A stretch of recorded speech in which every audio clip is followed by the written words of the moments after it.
What is up, y'all, and welcome, Misfits, to this Theist Helpline, March 3rd. But the arguments have yet to come because we are about to meet them. So without further ado, this is where the fancy music would go. Theist Helpline. All right, welcome. What is up, everyone? Please don't forget to hit the like, follow, and subscribe button. Sending love also to all of those in our live chat. Please don't forget to hit the like, follow, and subscribe, as I've been told by Soros, but also the bell icon. Because if you just subscribe to something, the algorithm is like, cool, you did sign up for your grandma's knitting channel. Do you really like knitting? No. Look at all of the stuff over here that you have. Knitting's okay. I like more people who make me things doing knitting.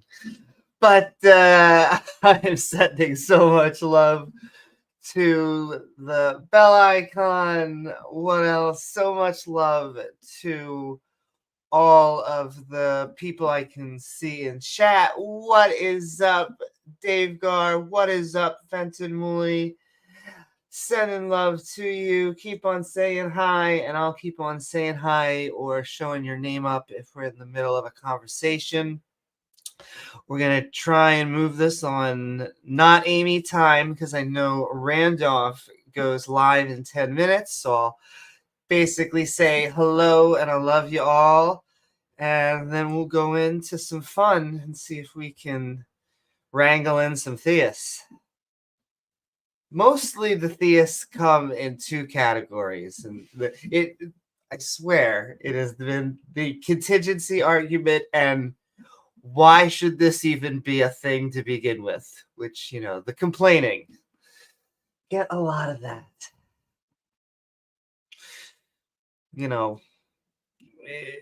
I think that there's quite a lot of good reasons to be an atheist. The one they boff at the most, however, which of course is the strongest, to not believe in anything until there's evidence.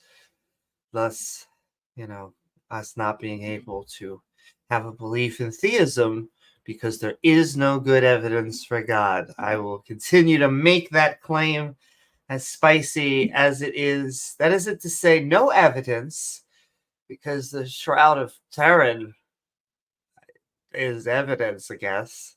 It's a fraud, but evidence. But no good evidence, no empirical evidence that actually can survive peer review. What was I talking about? Anyway, sending love to everybody out there, the like button. There's many ways to support the show. You can send out super chats and I will interact with them and send some fun, and you're helping support the channel, and I'm sending you so much love. Mwah. Super thanks are in the future when you're doing a comment just to send us extra love. We have our evolving badge system. Evolution triggers out of just creationists. Really no other category, because there aren't really evolutionists. They're called biologists. And then there's people who accept biology, which has been my other thing that I've been harking on. It has only been, we're like 5 minutes into the stream. I have to mention the LGBTQ agenda, but they always go, oh, look at this. This person is trying to lecture us on biology. Let me tell you, folks, the amount of biology that these people accept is anything when they're hurt in the nurse's office. Because once it's finally painful, it becomes real. But they don't accept evolution. They don't accept, or they try to tell us that there are talking snakes, that there are virgin births. That's been one I've been harping on lately. I see that Raging Atheist, has been talking about this too. I can't help myself. It is very silly. Not only is it a very silly claim, but it's something that Jesus probably did not believe in his own lifetime. That came after his death. Could you believe that? Thinking your mother was a virgin. It's a really strange thing to think about and to have to go through your life. It makes sense from an outsider perspective, someone who's not Jesus. Anyway, and then just Jesus in general, all the magic tricks. And they are magic tricks. Water into wine and walking on water. Fantastic. I hope he does birthday parties. But and then the crescendo of coming back from the dead. So no, they do not accept biology unless they are directly affected, as I said earlier. Once something serious happens, then they will start to take the doctor's advice because their body will force them, or else, natural selection. They can't avoid it, folks. Anyway, sending so much love. We were talking about the evolving batch system. Sending so much love to our members, as well as all of our Patreons at patreon.com/Amy Newman. I am Amy Newman, and along with my co-host James W., we are having fun in the Skeptic and Ranting community. Only like 5 minutes. I'm going to try and quickly just squeeze out some shout outs like Azo. Thank you so very much. Sending so much love out to you. Sending so much love to Chris Disciple. Woo-hoo. Sending so much love, Chris. Sending so much love to Dale Pastel and davegar. Woo, thank you, davegar, and Rachel Holen. Thank you, Rachel. And finally, last but not least, Ian Davenport. Thank you for all the love and support. Really no good apologetic arguments. And Regos, of course, our Skeptic Bible Study. Sending so much love to all of you, to all of our supporters, and to all of the people just watching the show. All right. I think I am going to get us ready to head over there. And this will be the closest I get to being on time to things. But I hope everyone is having a fantastic day. VC. Someone's telling me to have a VC debate. I should just tell them to come on Theist Helpline. I'll send them a link. But let's get this queued up as I jumble through things. Here we go. Okie dokie. Let me screen share.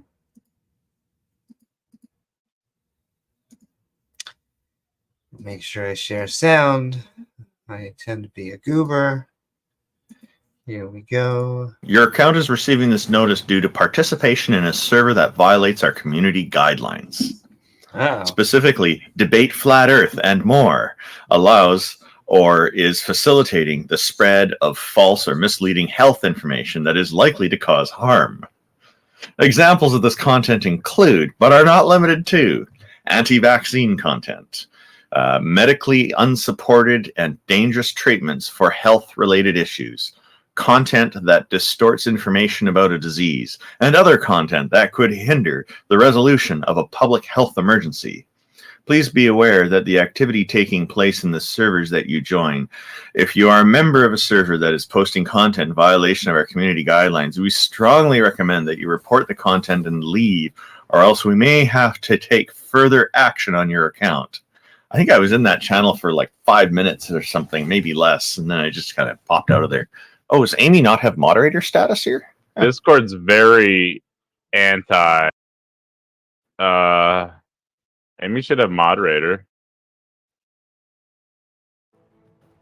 Yeah, she does. Hi, Amy. Hello, Amy. Hello. I vouched for that, by the way. I want to make sure you have that. Oh, thank you so much, Randolph. It's important. But yeah, so how are you, Amy? I'm doing pretty good. I am looking forward to, the good conversations and the back and forth. But how are you, Randolph? How are you, Taco? I'm doing well, and Taco's been running a reverse Calam lately, which is just brilliant. Oh, my. And it's messing up Theists like crazy. It's awesome. That's fantastic. I actually I re-engineer some of them myself. They don't always work on apologists, but they work very well with lay people. That's good. Taco's got it figured out.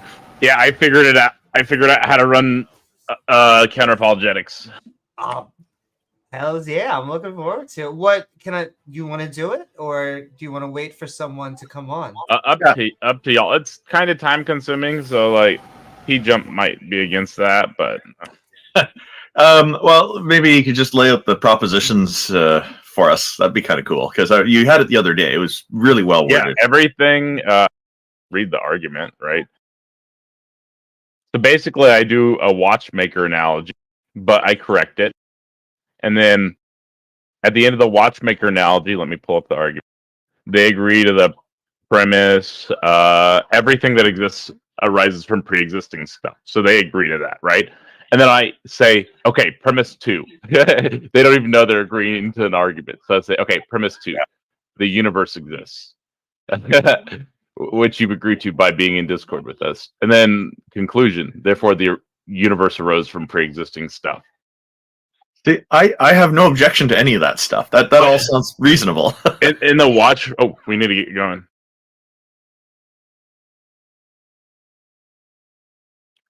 Oh, Jefferson Spatchcock's here. What's up, bud? Hello, how's it going? Hey, Jefferson. Right. Oh, it's been a long time. How are you, man? Doing pretty good. Good to see you guys. Good to see you. You're still on the event picture, by the way. What's that? You're still on our event picture. Yeah, I noticed that. About you. I don't always get the notifications for when you guys do this anymore. And when I saw it, I was like, hey, that picture of Bricktop from Snatch is still in there. I better go in. Okay. Hey, sorry, Jefferson, I don't mean to cut you off here, but I have to start the show. And I see you've joined my chat. Thank you. So I will. I'm just going to start that. So I just need a moment for that.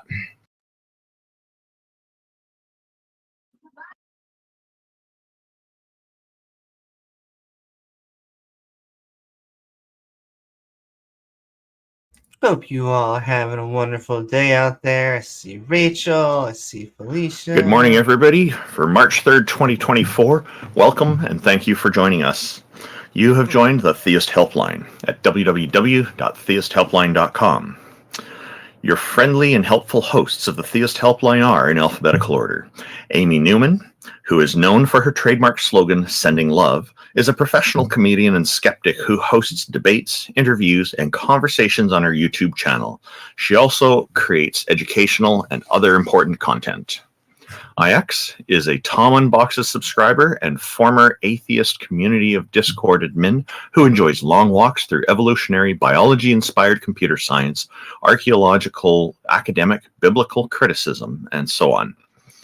Jack Burton, it's all in the reflexes, is a self-described middle-aged college-educated nobody who drives the Pork Chop Express in his spare time.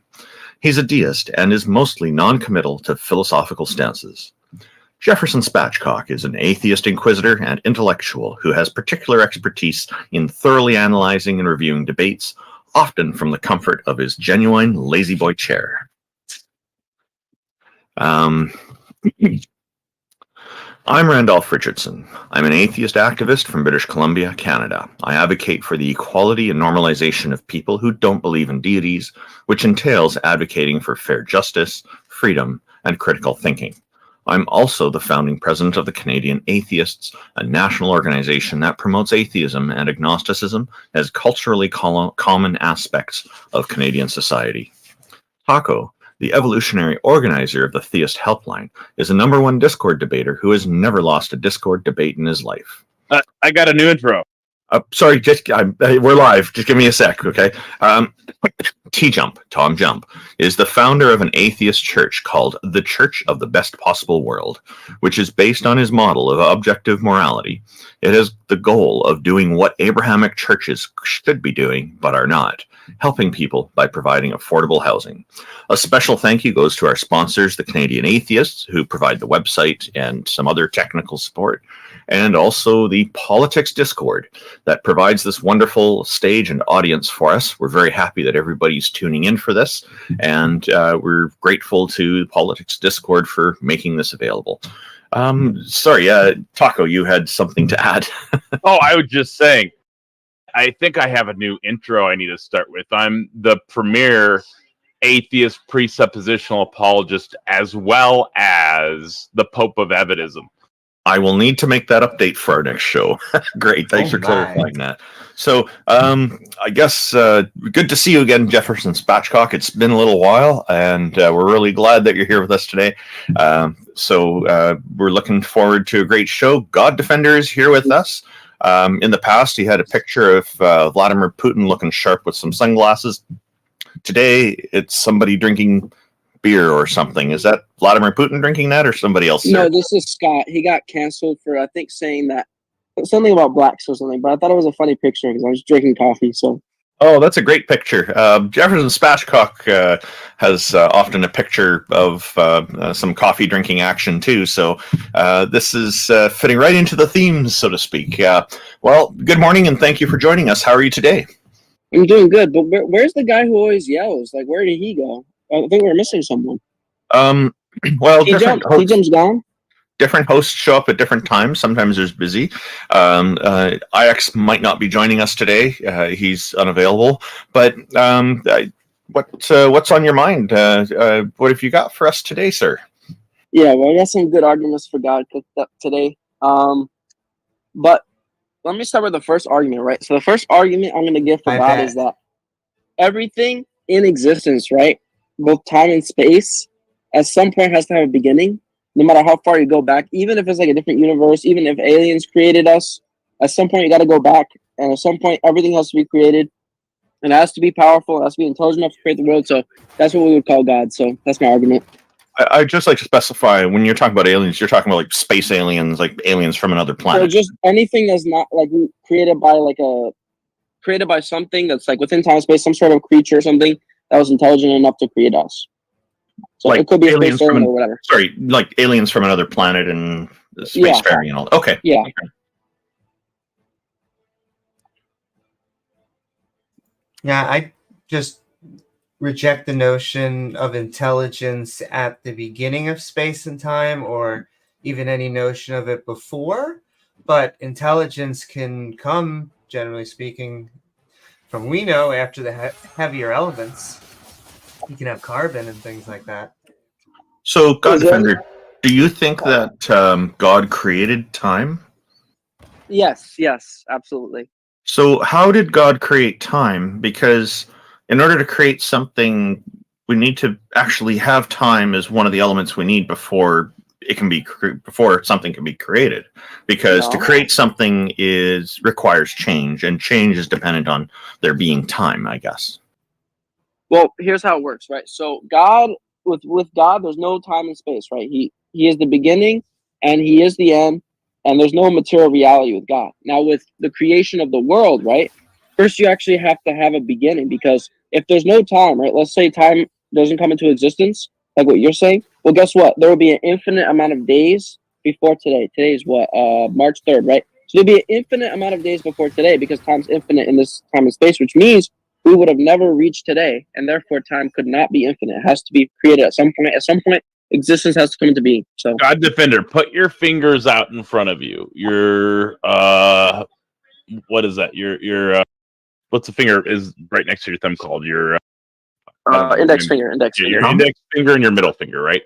Yep. So put those out in like a peace sign, right? So the distance in between those is technically infinite, right? But you can move your finger. So put your thumb from your left hand in between there and just move it from one side to the other. So that distance is technically, and then move it back and forth. You've just how is it infinite? because you can it can be cut in half infinitely or whatever. Right? There's like infinite points in between one end to the other end, right? But it's a traversable infinite. It's still finite though. There's still a finite. I can't fit a refrigerator in between those two figures. Well, this is we're talking geometry. You can keep dividing that length. Like you give a measurement, say it's 3 centimeters or 4 centimeters or something. You can keep dividing that number in half, and you can represent that number on a piece of paper. And no, you can't. There gets to a point where you run up against there gets to a point where you run up. Hey, you get to a point where you run up against a human limitation. You run out of paper, for example, or time to write it all down. But you can still conceptually, you can still keep dividing that in half. Well, if you're saying if there's a limitation, then by definition, it's not infinite. If there's a limitation to it, right? I said human limitation. Well, we live in a time and space. We live in time and space. So yeah, there is a limitation. You're gonna reach the end of the paper. Well, just a moment ago, you said that time is infinite. You talked about if time is infinite. I said the opposite. Hang on. You said if time is infinite, then we could never get to to where we are today, which doesn't sound like a reasonable limiter to me. We're just at some point throughout the whole timeline, the whole infinite timeline. I don't see how an infinite timeline would prevent us from starting. That part doesn't make sense to me. Because let's say if time is infinite, right? That means there's no beginning to time and there's no end to time. There's no beginning and there's no end. And if there's no beginning and no end, that means there's an infinite amount of days before today. So today would have never came. There would have been an infinite amount of days between March 3rd would have had an infinite amount of days before it. It would have never reached today. There has to be a finite amount of time. If you're trying to count the days, then again, you're dealing with a human limitation, but not reality's limitation. Are you saying what number in the infinite would today be, God? What do you mean?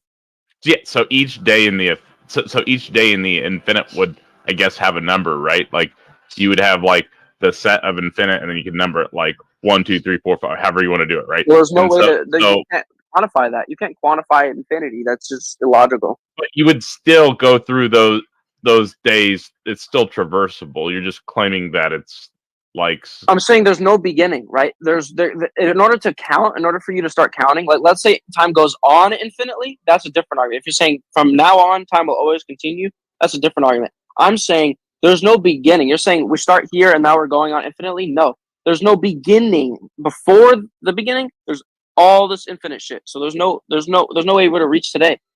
There's no beginning, is what I'm saying.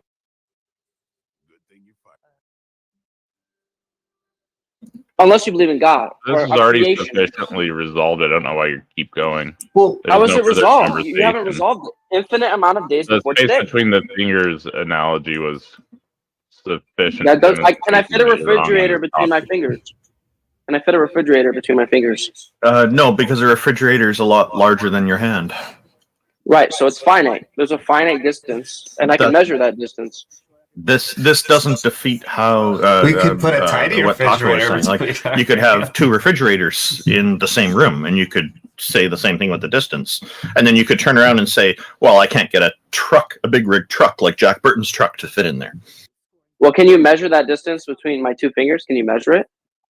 Yeah, there's all kinds of ways to measure it. Finite. There's infinite points, though. We can divide it infinitely. Show me it. Prove that. Divide it in half. Okay, divide it again. Okay, divide it again and again and again. Keep dividing it forever. Your lack of education, God Defender, and I don't know how to proceed forward. What's your educational background? Well, the point they're trying to explain is infinity is a concept, as in we never actually get there, and so we can only see it within our mind. No, I just explained it logically, though, because the distance between your fingers is finite. The time is finite, which is why we can have time. Which is why it doesn't matter. There's still infinite points in between your fingers, right? And that's infinite amount of hours in the day? We jumped in at the same time. Oh, there's a question from our audience for you, God Defender. Smoking with Jesus in our Discord audience is asking, so what is his background? He's referring to you. Oh, I'm a student in a university right now. Oh, okay. I'm a junior. Oh, okay. Well, congratulations. Are you studying philosophy? Well, I am taking a philosophy class in ethics right now, but I'm a political science major. Oh, cool. Okay. So I guess it's philosophy 101 probably, because you're just starting it? No, it's I've taken philosophy classes before that, but it is like I don't think it's a super high level course. Oh, okay. Well, that's cool. Well, good for you then. It's important to be educated, so I'm glad to hear that you're doing that. So, But can I also ask, you said that there is this being either outside of space-time or at the beginning. I want to know how either of those two things could be possible. I'll explain that. So the reason how that works is if God is within space-time, then God could have never existed, because that means space-time would have had to start at some point, which means God had a beginning, which means he couldn't be God. There has to be a beginning and point where material reality, time and space, material reality comes into being, and God is the beginning of the end. He's outside of that. He's existed before that. He's always existed. There's no time and space for him. There's no material limits for him. There's no time limits for him. Sure, but that just sounds like you're defining it. You're saying my version of God, I call this the modern theistic version of God, which is this monotheistic omni-God. It is without space or time. I'm asking you how that could be possible. Well, if that's not the reality, then you literally could not explain anything. Because, again, it goes back to the days example. Do you believe? Let me ask you this: did time begin? Well, I want to disagree with what you just said. You can know many things without this, but did time begin? There seems to have been an expansion event. That's what we call time beginning, because space and time are inherently connected. If everything is point A, what we call the singularity, well, then you can't move anywhere. It's not until you have a point A and a point B that you can finally have space and time. When was time and space? Wait, not when. Before time and space, right? So before that expansion event, what was there? The singularity. And what was before that? That doesn't make sense. Oh, no, it does make sense, because you're saying time and space comes into being at some point. So if there's no time and space, there couldn't be a singularity. Actually, I can... Because that's a material thing. That's a material thing. The singularity is a material thing. If there was nothing, what expanded? Actually, I have an explanation. How does nothing create something? I do have an explanation. Nothing. That's how. I do have an answer. I do have an answer to your question about... Yep. That's okay. I do have an answer to your question, sir, about what was there before the singularity of the Big Bang and whatnot. I would say the cosmos. The cosmos. So the universe is either the same size as the cosmos or it's smaller, in my view. And if it's smaller, it may still be the only universe. Maybe there's multiple universes. We don't know. I don't really consider multiple universes seriously at this point, because we have no evidence of that. In general, I'm talking in general, people in general, but I don't take it seriously because there doesn't seem to be any evidence of there being other universes. However, the important thing to remember about the Big Bang and why I've come to thinking of it this way is because Penrose and Hawking updated the theory of the Big Bang to support multiple Big Bangs to be consistent with quantum physics. So it's possible our universe is the shape of a lumpy potato, and because of multiple Big Bangs. So if there's no evidence for these cosmos before the singularity, so God Defender, the base level presuppositions that you borrow from our worldview, such as I exist and the universe exists, and then the justified claims like space-time that we make that you borrow and apply incoherency to and call the uniformity of nature, is obscuring your view outside of the local scale here. So how am I borrowing that? When we talk about the singularity, we're generally talking about everything that exists in one point in space, right? So the energy exists.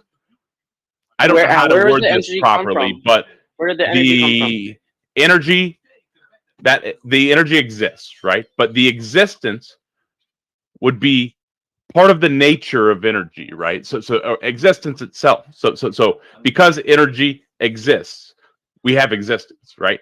So that would be part of the nature of energy. In addition to that, space would be a part of the nature of energy. And so the singularity, when we talk about the singularity, in my dumb understanding of the singularity, it would probably be energy in its most simple form. So probably photons. And photons are cool because they can be in the same space, right? So imagine all the photons in the universe in the space of one photon. And so, where did the energy? Where did the energy come from? Is my question. Where did those protons come from? yeah, it would have always existed. So it always existed. So if it always existed, that means an infinite amount of days before today. So then it never happened. No, because it was in a stable state. Also, Or there could have been other Big Bangs. I don't God, Or it could have been understand. this. Or it So could have been that. this Or it could have be been the spaghetti the monster. You don't 50th know. occurrence of a You Big don't Bang, know. or You the committed it. billionth occurrence of, or the first occurrence, right? But this line of questioning shouldn't bother you, because if we just ask, well, is God eternal? Does he have a point where he didn't exist? You will say, well, no, he always existed. Yeah, but here's why. God Here's how Defender, you're talking about infinite, right? No, 1 second. Let me ask But what Amy the said. thing is, No. 1 second. we're in a bro. Let me ask what Amy traversable just said, infinite. bro. You speak for 5 minutes and then Amy speaks, bro. And then it's like a tag team. Let me respond. Amy It's a said. misunderstanding of the topic. My son. Amy said that protons, or I think you said it, protons always exist, right? That was your claim. Protons have always existed. Energy's always existed.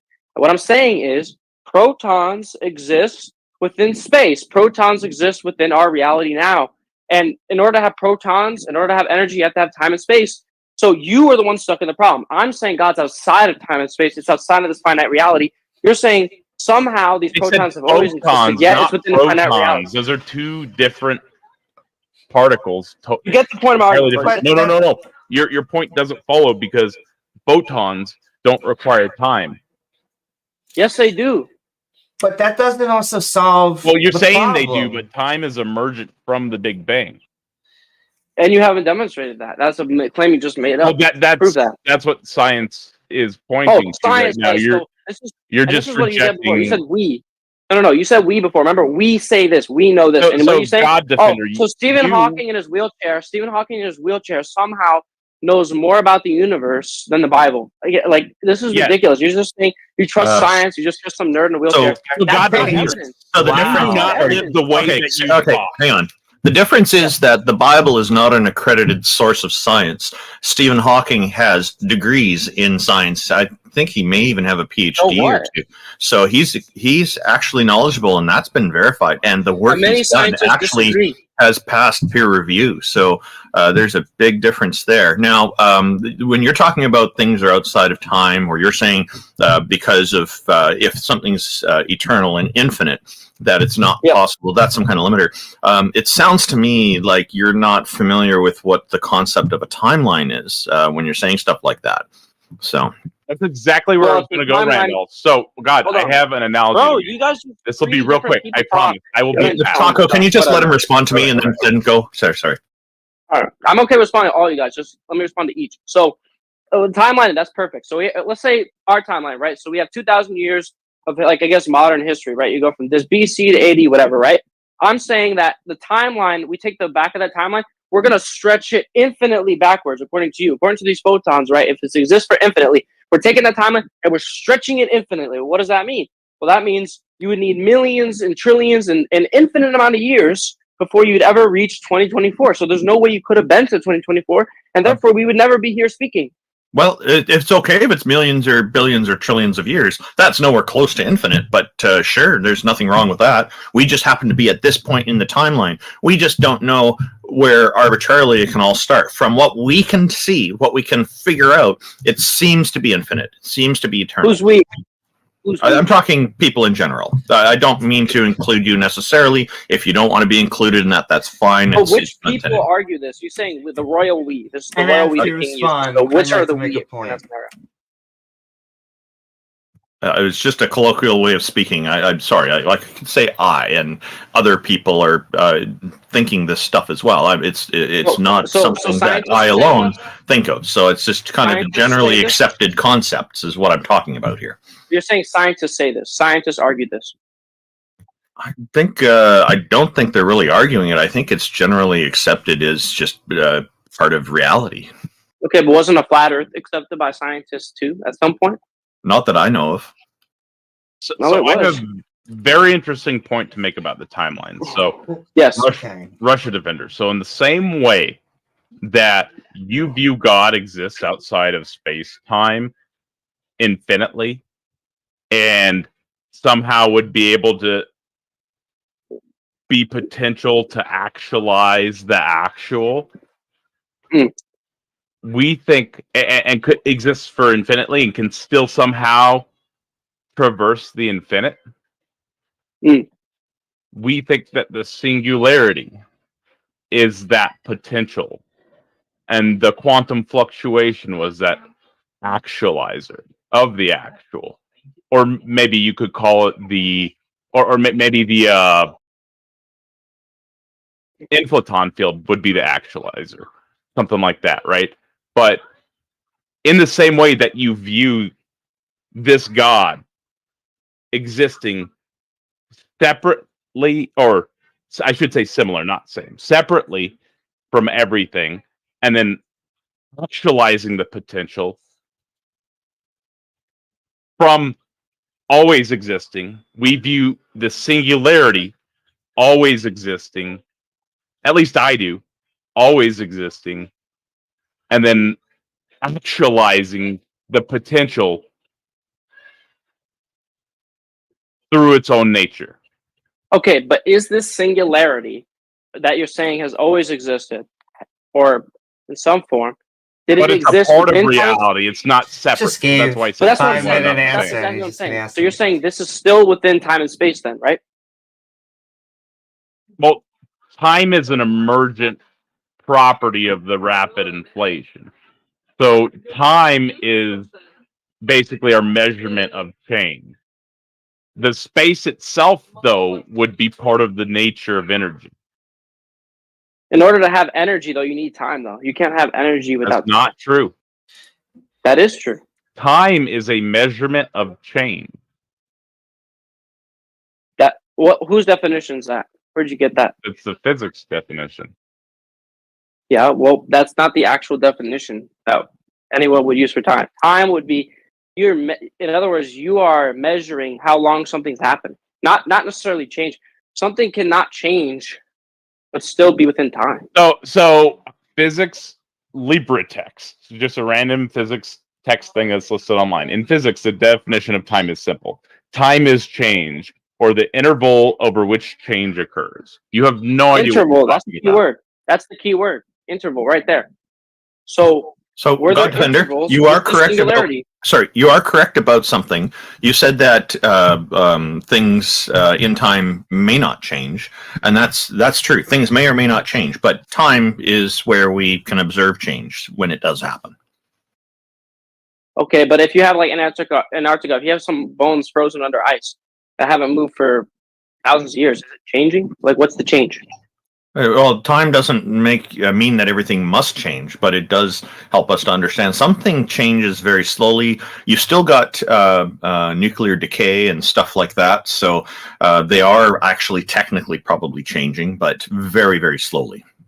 Okay, but how many? Is there an infinite amount of? So you're saying the singularity exists infinitely? I don't think anybody's saying that. Well, so then. Well, the let's answer keep going is back. we don't Let's know. go farther back. If that's what you're saying, let's keep going farther back. So what's before that then? We need to explore the cosmos to know the answer to that. So again, vindicated. Again, this is my point.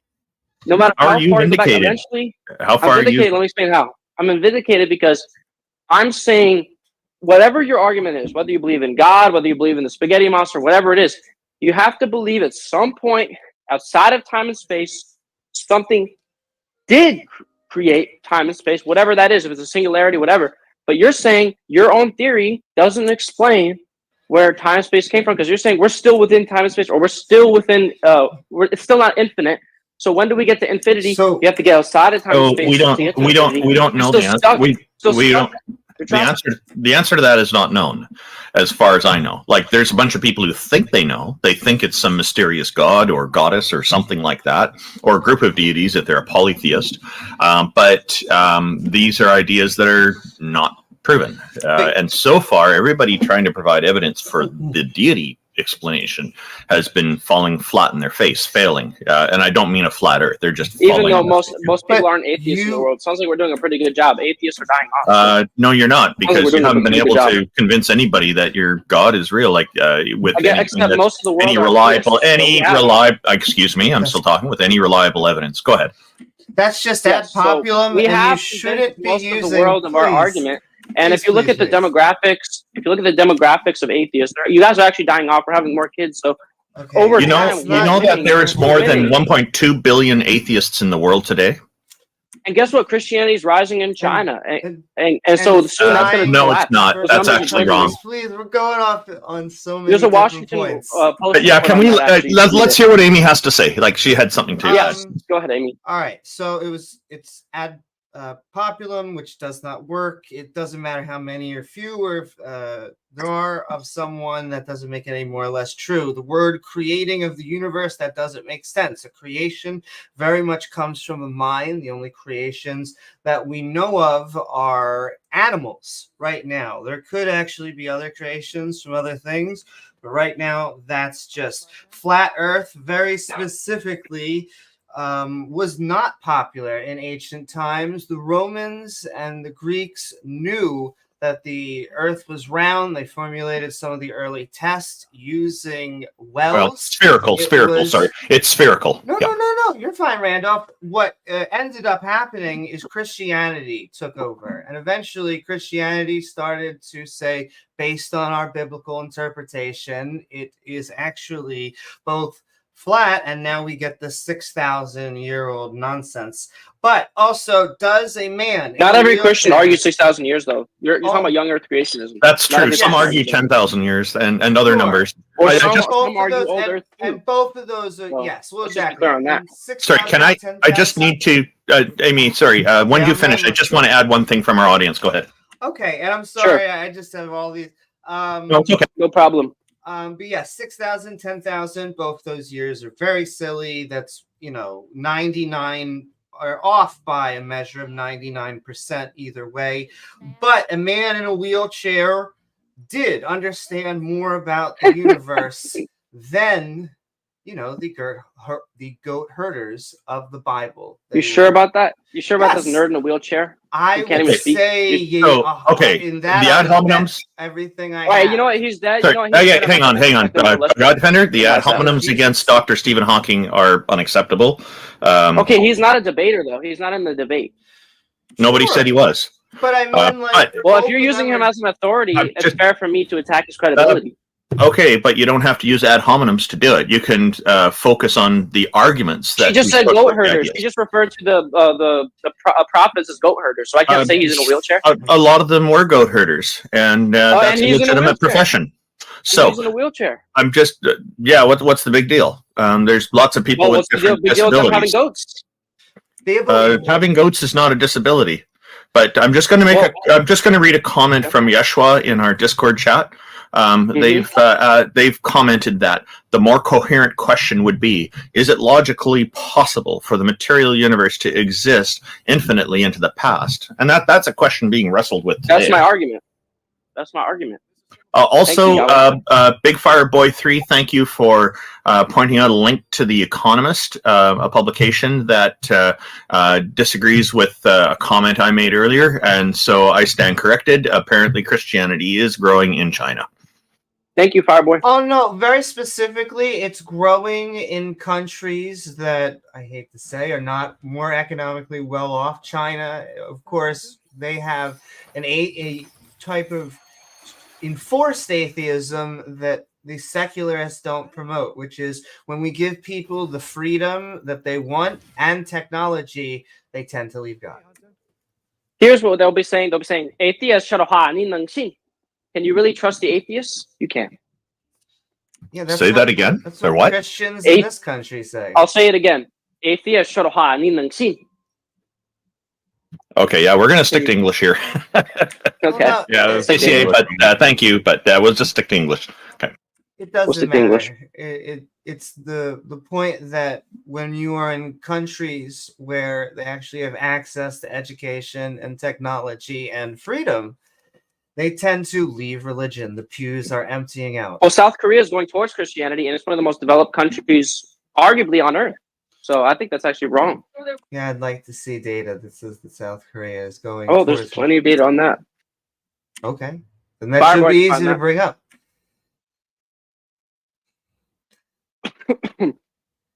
Well, Fireboy brought that up, so I'm on my phone though. No, that's fine, and that's fair. You know, we're going to raise attention to those things, and something credible is presented, and I think he presented something credible. But Amy added an important footnote to that as well. Yeah. And I don't mean to keep on stepping on people's toes with the. But yes, I just don't see any reason at the end of the day why these people within the Bible would know the universe better than our actual scientists. Well, it's them. It's not them knowing it, right? It's the creator of the universe that is giving them this information, right? It's not these goat herders having this infinite knowledge. So that's a misrepresentation of the Bible. How is that? The Bible was not meant, none of the books of the Bible, I should say, were meant to be science journals or anything of that kind. You're actually going based on a traditional Christian dogma that states that the Bible is a unified, inerrant narrative from beginning to end, and that is a misrepresentation of the books of the Bible. You should be aware of that, especially. Well, how is that a misrepresentation? If you're trying to say that one book or all the books somehow collectively of the books of the Bible can provide a better representation of what we understand about astrophysics than someone like Stephen Hawking, you are misrepresenting both Stephen Hawking's understanding of astrophysics and the Bible. Wait, I didn't say that. Fake. Sean, man. Are you? That's not an ad hominem. Are you equating the Bible with God's full understanding? Here's what I'm saying. The Bible does not make these astrophysics claims. I didn't say it did. What I'm saying is, using basic deductive reasoning, we can conclude that the theory that Taco and Amy have presented, which is this singularity, which they admitted is not infinite, meaning that at some point, whatever theory you have has to be infinite. So therefore, their argument goes out the window. So that is vindicating my position, which is an infinite God outside of space and time. Well, it doesn't have to be infinite, but we did provide an example where it could be or just always exist. That also doesn't follow. Infinite's a set.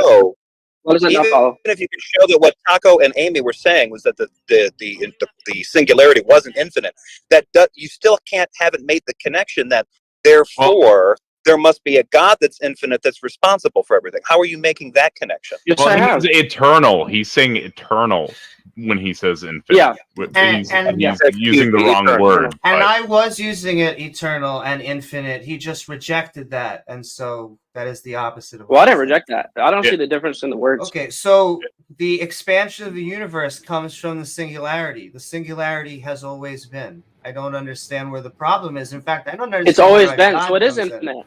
Yes. So it is infinite. But no, wait, that's not what Taco said. You just slammed Taco's argument into the ground. You just slammed it. That's not what he said. I'm giving a different argument. I would say the singularity from our approach, all we can see is that it always was, and we can't imagine a space-time. There can't be a before. It's not a different argument. It did. The singularity always existed. Taco, somebody commented in the chat that your video is causing some lagging problems for them. Turn it off. Yeah. Sorry. Okay. Yeah, I think we're lagging a bit. Oh, my little son T-Jumps here. That's great.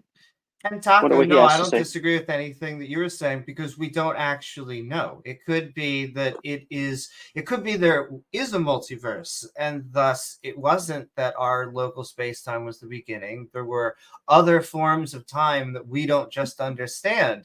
However, from our position right now, it looks like an infinite point in which space and time. So could there be a God? There could be. I just don't see any reason for there to. So you don't know. You're admitting you don't know. So I do know. So you should listen to me instead of you saying you don't know. I know. Sounds like no, that's wrong. We don't know. The fact that something could be does not mean you don't know. Could we be in the Matrix? Yes. Does that mean I don't know the world is round? No, I can still know the world is round and be wrong. It is possible to be wrong, but still know things. And God No, Defender. I know Lack that. of I'm basic aware of that, but knowledge he of just philosophy. admitted his theory is unknowable. He doesn't know it yet. No, Wait, no, God Doesn't know the Defender. theory yet. How I do you literally know? just- one sec. So I said you can know something without being certain of it. So if Amy could be right, there could That's be a God. contradictory. No, it's not. This is basic philosophy. You need to You said Google you know basic it and you philosophy. don't know it. Which No, one? that's wrong. Stop talking. So this is called fallibilism. It is the consensus view in philosophy. If you don't know it, you're just a dumbass. So I'm taking a yes, philosophy you can class right stop now, talking, dude. I stop know talking, this. stop talking, stop talking. So fallibilism is the position you can have knowledge without having certainty. So you can know something even though you might be wrong. That's totally fine. Totally fine. But that's not what The- they were saying. They're not saying they know it. They're saying they think it looks like. They're not even saying they know for sure. They don't even know. They're saying they looks like it. No, That's you're not contradicting even yourself. knowledge. Stop. You're contradicting the know for sure. That's a contradiction. You don't need to know something for sure to know it. You can know something with probabilistic knowledge. That's the So you don't know. consensus view. No, that's wrong. Again, your ignorance in philosophy is not my problem. You're just dumb if you don't know this. Well, I can So teach you're you a philosophy misusing class, these T-Jump. terms. That's great. So then you need to take more because you're dumb. So you keep misusing this term like you know it, like a dumb Christian, where you say if someone admits you could be wrong, you don't know it. That's because you don't know basic philosophy. You just They didn't haven't even say learned it they yet. You need to Wait, you need T-Jump, to you didn't actually have the research. Stop conversation. talking. You just Stop talking, God Defender. No, Stop. you're not going to Stop talk for talking. 5 years, bro. Stop Let me talking. speak, bro. You just Stop said talking. you Done. So you keep misusing this term knowledge like many dumb apologists do, I'm where you sorry. claim That that made me if laugh. someone I'm sorry. says they could be wrong, therefore they can't know. This is wrong. This is you not knowing basic philosophy. Basic philosophy, fallibilism is the position you can have knowledge without certainty. You don't need 100% certainty to have knowledge. That's not how knowledge works. So your basic ignorance in philosophy doesn't allow you to understand. Amy's correct. There could be a God, but she can still have knowledge of the natural world, that naturalism is true. There is no God. You can still have knowledge of all of those things, even if there's some small percent chance that there might be a God. So you need to go back to your one philosophy course, ask the professor what fallibilism is. Can you know something without being certain? Ask him that question, and you might educate yourself a little bit. I Well, I wholeheartedly think agree his with hatred this. for God. I think his hatred for God is showing right now. But let me say this: Amy said verbatim that it looks like this. It could be this. It could be that. I don't know. So she didn't say I'm. We should pull up somebody else. Oh, I hang on a think. sec. I do We have just one did another question. ad hom, dude.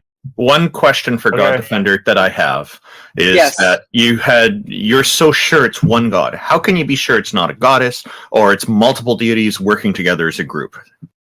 Well, that's like another hour-long conversation. We were just talking about the infinite. Then let's do that another day. I think we'll give you maybe 30 seconds or a minute or so to kind of shoot sure. the bolt, and then Sure. we need Just to move on to another guest.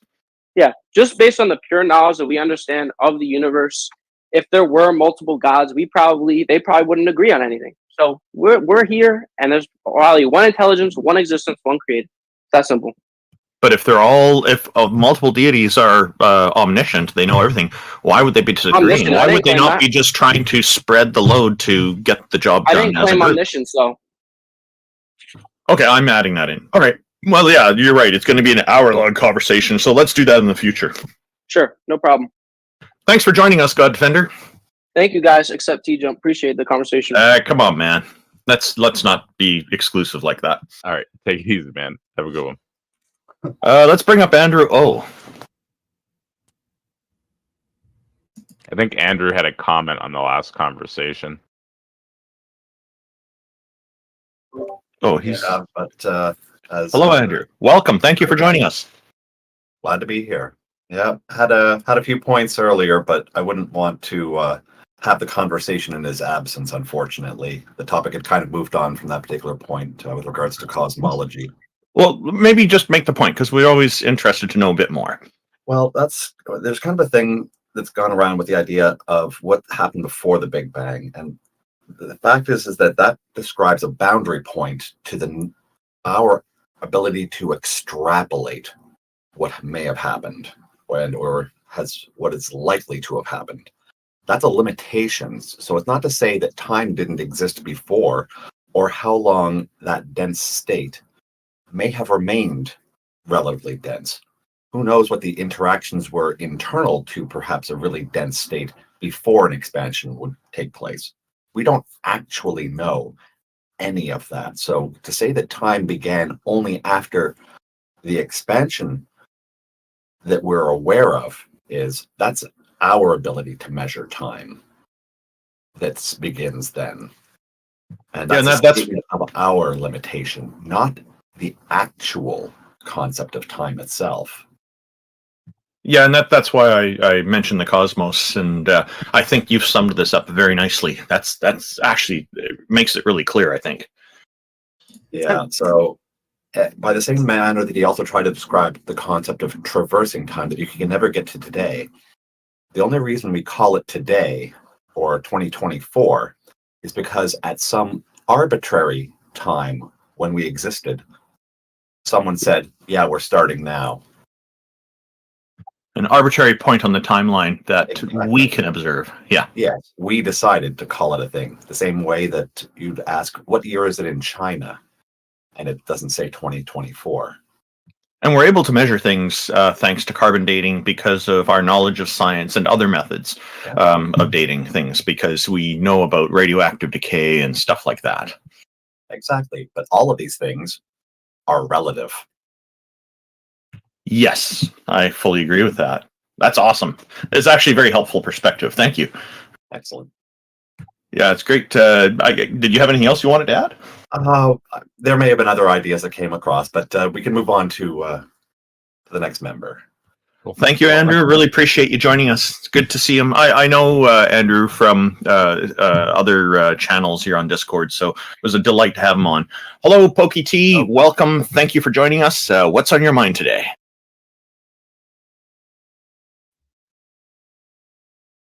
We can't hear you. Hi. Oh, yeah. Can you turn up your volume a bit? It's difficult to hear you. Yeah, no, I had to turn up my gain. Perfect. Hello. Okay, hello. All right. Is God Defender still listening? No, he's not. Okay. I don't know why it is that you guys felt the need to like make a scientific argument against God. I mean, like, why prove the negative? Like, why not just make him prove the positive?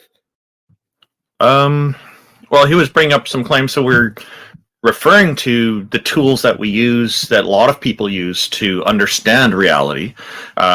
Science seems to provide the best methodology available to us, so in a sense, God Defender is making claims about reality which fall into the realm of science, as far as we can tell. Right. So that makes sense. But like, maybe did you have some point that you wanted to put forward? He's I mean, like, God's an anti-concept. Like, there is no referent within reality for God. Like, okay. There's nothing to suggest the existence of God. So I know God. So, I mean, I know for a fact that God doesn't exist in the same way that I know unicorns don't exist, because I've never seen like a horse with magical powers and a horn on its head. Like, coming naturally. Yeah. Yeah. Well, I mean, just at all. Like, I mean, I have no concept of such a thing outside of fiction. And he has no concept of God outside of what has been suggested to him by someone else. It's just an arbitrary concept that's been put forth. Well, I know what the precept would say, which is the fact that there could be a 0.001%, unless you could tell me for 100% certainty. I can't tell you. I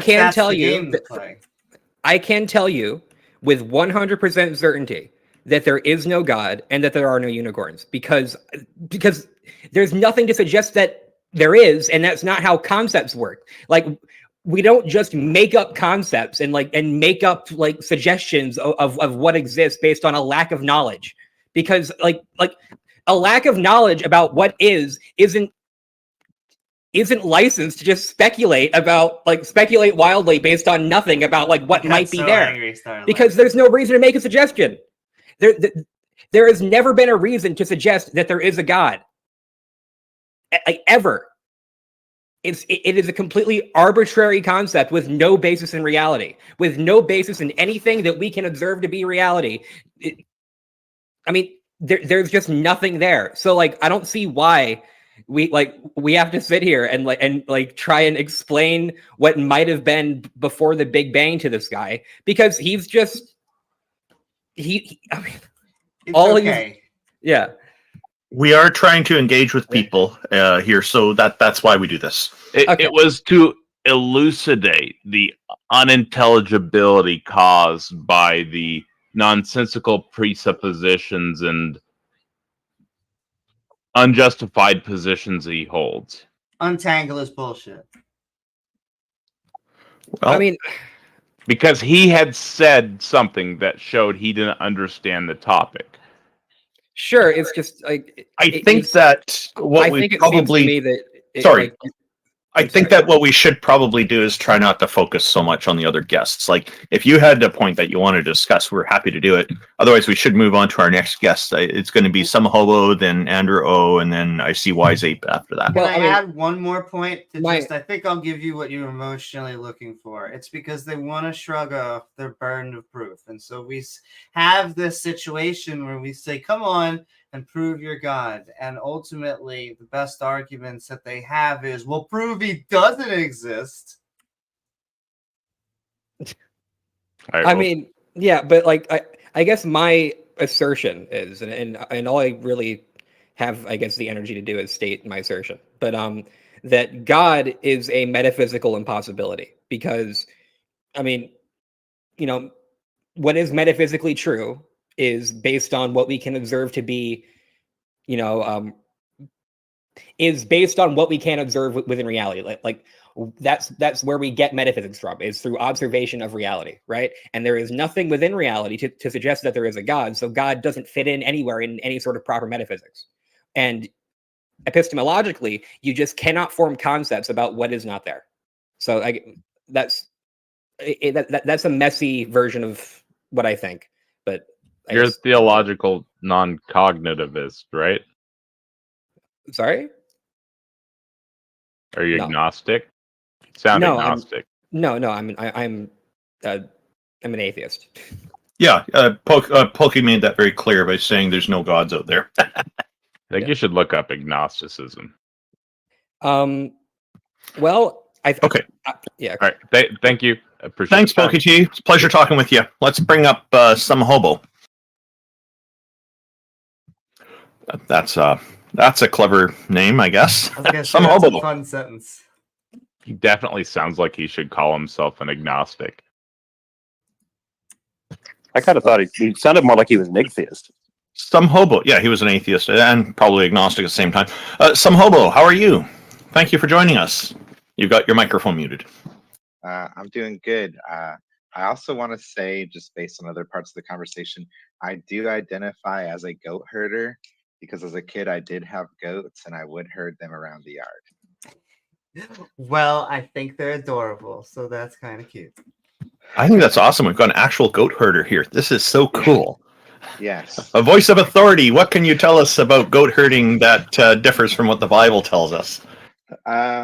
Well, I mean, I didn't have to fight off lions. They probably did, though. You know, they probably, because I looked like historically lions were in the Middle East. They were in Greece even. But Yeah, to More be a dangerous, sheep. more dangerous times back then. Things have changed. We've got safety standards now. It's much safer to be a goat herder nowadays.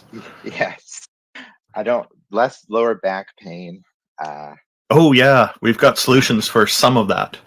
What's on your mind today? What would you like to discuss? Well, I'm curious. What exactly is the Theist Helpline? Is it a place to discuss God or beliefs in God, or what is your guys' goal with the channel? Yeah, we like to interact primarily with theists, but atheists join us too from time to time, like Andrew O just did recently, and then the previous guest as well. Because we like to engage on the ideas. Originally, we started this channel with challenging people to try to convince us that a goddess or a god exists, but We found that people bring up other topics as well, so we've kind of more generalized it with the name Theist Helpline. It attracts people, similar to how Darth Dawkins' Atheist Helpline attracts people. And I just want to say thank you, Jefferson, for joining us. We really appreciate you being here. He's indicating the back end that he needs to get going. So I just want to give Jefferson Spashcock a chance to. Oh, okay. I was going to give him a chance to say something, but it's okay. So, some hobo. What would you like to discuss? Are you a theist? Are you an atheist? Do you have a concern about ethics, or do you have some kind of idea to prove that a god or goddess exists? I'm a theist. I guess the only point I want to make is that as a theist, I actually think to some extent it's wrong to try to push belief in God on others, which I notice a lot of theists do. Because, like, for me, I just believe in God. Like, my belief in God has very little to do with logic. So it's just something I experience. And I have no idea why some people experience God and others don't. So it's like, I don't see myself in a position to go up to others and be like, you have to believe in God, or else go to hell. Like, I just think that's wrong. And but So one I thing, think that's interesting because there are a lot of people who are trying very hard to save other people is one of the concepts that comes up, particularly in Christianity.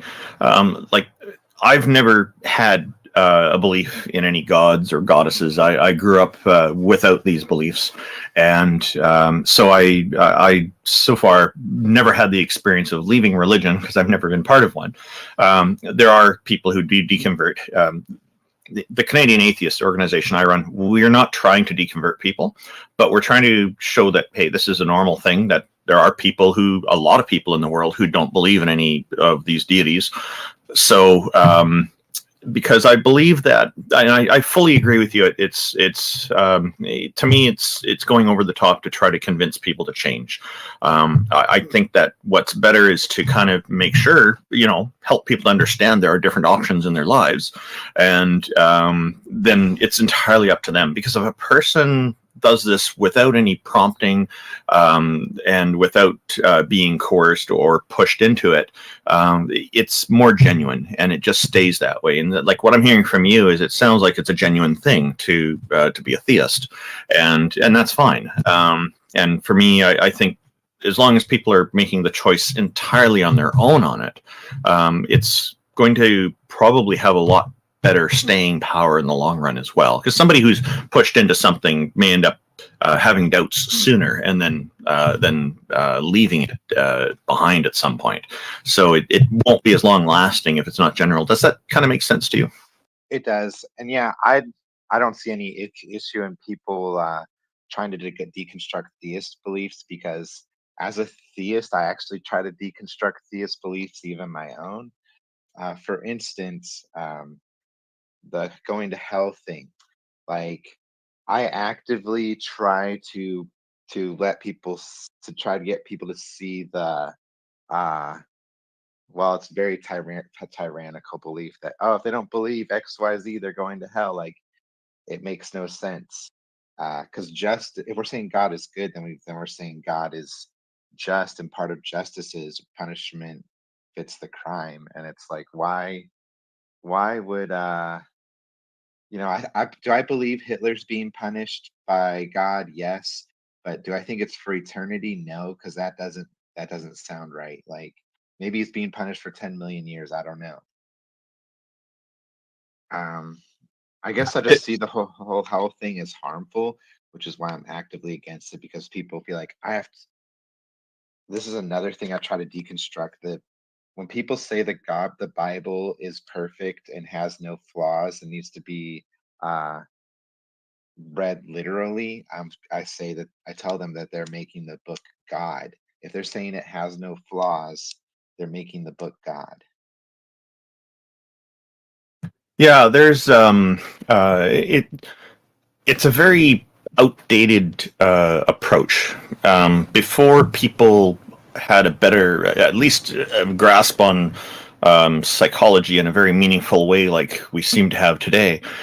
They used to kind of think, okay, you punish somebody, and then that sends a message to everybody else. You're going to get punished if you do this. It was very basic, very rudimentary, very like a vehicle on square wheels, so to speak. We've come far beyond that, but religious scripture is not updated. People resist that. There are little updates through translation and stuff like that, but it's not to the degree that should be expected. And sometimes they'll add stuff to it, like the New Testament added to Christianity, which unfortunately reinforces a lot of the ideas before it in the Old Testament and fulfill it, rather than changing it and not doing, like, the New Testament doesn't say stop practicing human slavery, for example. Yes. It continues to embrace those things, so it is problematic. There's a toxicity about it that is a problem. So yeah, the punishment doesn't fit the crime, so to speak, and so that's where the injustice of Christianity really shines through. So I think it's perfectly valid to question those things, and the fact that you are open to the challenge of theistic ideas is quite reasonable and something that should be encouraged, and not just exclusive to theism. It should apply to everything, and we see it regularly applied to science. The whole peer review process is about this very thing, questioning ideas and trying to find how situations where the ideas put forward don't work, and or where they do work, and try to really understand rigorously what is true, what is accurate, what is factual, and what isn't. All of those things. So that's something that I think is missing from religion, and that's why so many of the old ideas keep getting perpetuated and doing so many harms to society. If you're curious about why people are leaving their religions, one of my good friends, Neil the 604 Atheist, covers deconversion stories on his channel. He's got over 400 of these videos now, and he just interviews people one at a time and asks them what their experience was. And one of the things that I learned from that is when people leave, it's usually not an all or nothing proposition for them. For example, they'll stop believing in the God, but they still are worried about going to hell and a fiery afterlife. It may take them another year or 2 years to get over that, or a month or something. I'm going to put the link to his YouTube channel in the Heathen Hangout chat for you, and in our YouTube chat, so that you can take a look if you're interested. So, Yeah, where do I find where's the Heathen channel, or what is it called? oh yeah, Heathen Hangout. It's just above Theist Helpline's voice channel here in the Discord thing. So, or I can just tell you, Neil's YouTube channel is Neil the 604 Atheist. If you type that into YouTube, you'll find him right away. Neil the 6th Atheist? Neil the 604 Atheist. 604 is the area code here in BC, Canada, for the telephone system. That's why he uses that. So, yeah. So hopefully this is all helpful to you. Did you have any questions that you think we should answer?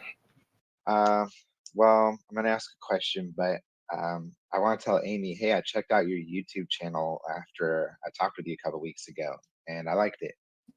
Oh, thank you so very much. I like her channel too. I like yours too, Randall. Thanks, Amy. You're on it right now. Woohoo! Yeah, so I guess the question I have for you guys is, how do you see consciousness? Because for me, how I define God, a big part of it would be consciousness. And, the fact that we can be conscious of this reality in general, like, does consciousness spawn any curiosity for you guys? Yeah, consciousness I see as not being the only part of who we are.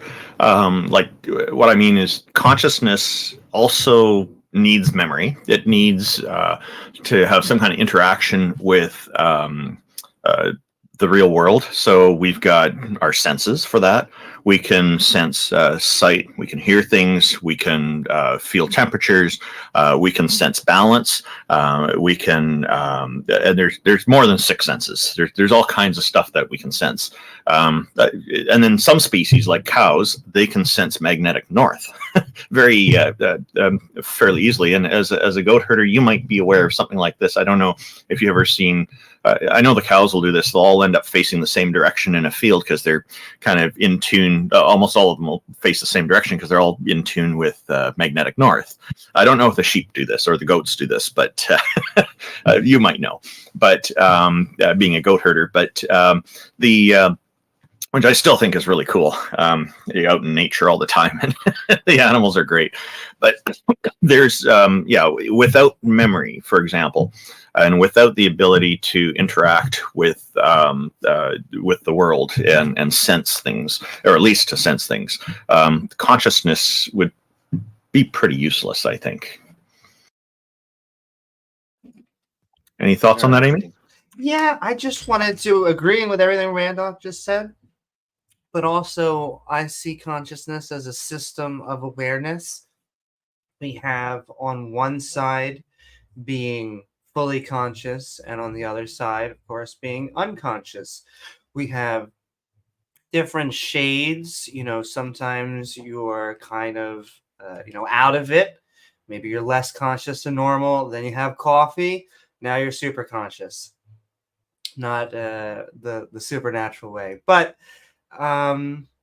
it's something that we at least have a high correlation with animals, and I would be highly interested as well as surprised if there was a conscious being at the beginning of the universe, because it would just go so counterintuitively to what we see as a complex structure needed for intelligence coming after billions of years of evolution.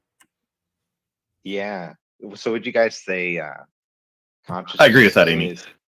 Would you say that consciousness is consciousness is similar to?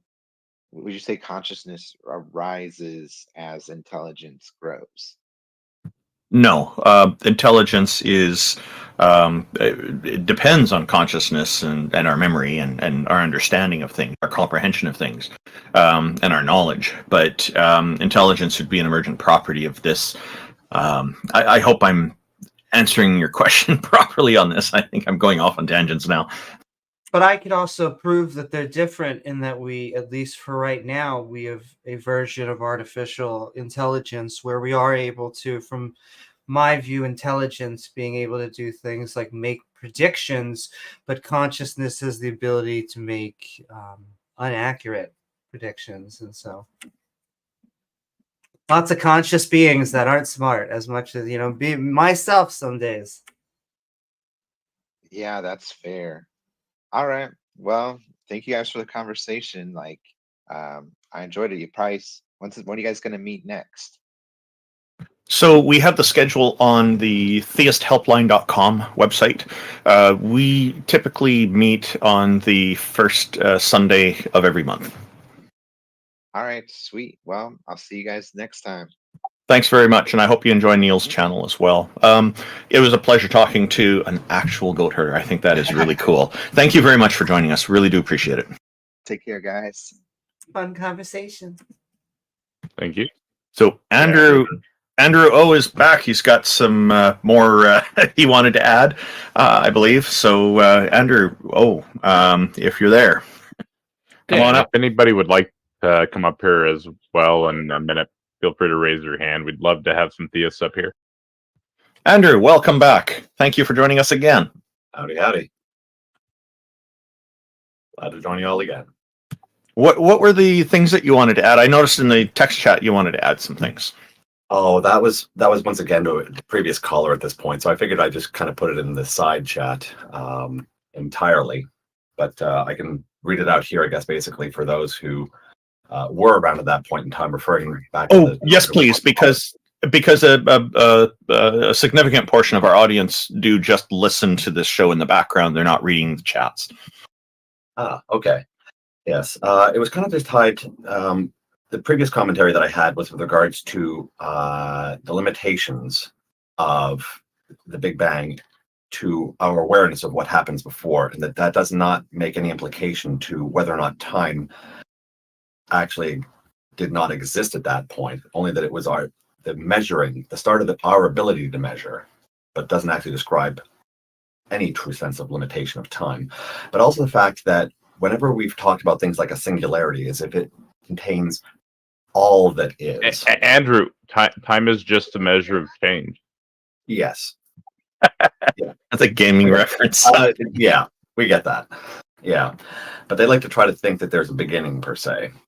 So the boundary basically describes that we don't see beyond that. So to say that it began, we don't have access to. But the other thing is that the idea of a singularity as containing all that is within existence is similarly a limitation of ours, because, for instance, the concept of the redshift, as we watch matter basically accelerating away from us at a speed where it's disappearing from view, we similarly can only see so far outwards.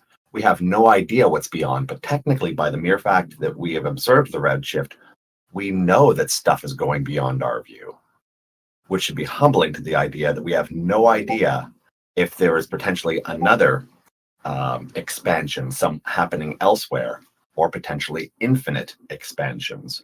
This could be like an entire turbulent sea of what people like to call a singularity, but I just like to think of it as a collection of stuff expanding. It lends itself to several other hypotheses, but it's highlighted by the fact that we know that things are leaving our view, which should humble us to not assuming that what we see is necessarily all that is, or imagining that our expansion itself is itself infinite, potentially part of a larger group of infinite, but basically just a limitation of what we can observe. Yeah, the human limitation factor that I mentioned a number of times to a previous guest here. Yeah. But the limits that we come up are not only our own ability to see and feel things and experience things, but also what our tools can do for us and indicate for us is going on. So there are certain things that we can't see because they're too small. We've got an electron microscope, electron microscopy. I think people know what I mean. That are amazing tools that give us at least a partial understanding of what's happening at the molecular or atomic level. Absolutely. Those technologies do need to get better over time, and there's advancement going on with them, but it is great. Like, we had the Hubble telescope for a while that showed us quite a lot, and then we put up a better telescope, the James Webb telescope, and that's showing us even more now. And I look forward to what the future holds once we've exhausted these resources as well.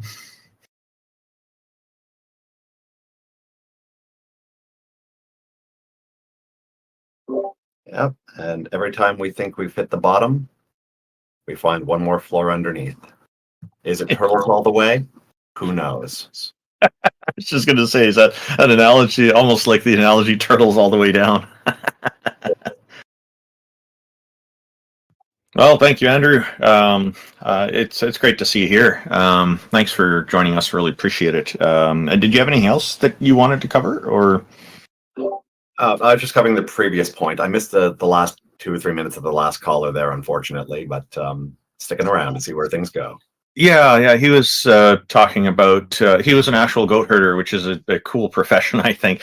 So it's kind of neat because the goat herders are part of Christian history as well, right? But he was a theist, and he's a theist, and he was talking about how he doesn't really seem to favor the idea of people pushing the religion on other people. And I was saying the same thing as like what I do, the atheism, I don't push it on people. And so I was agreeing with him, basically.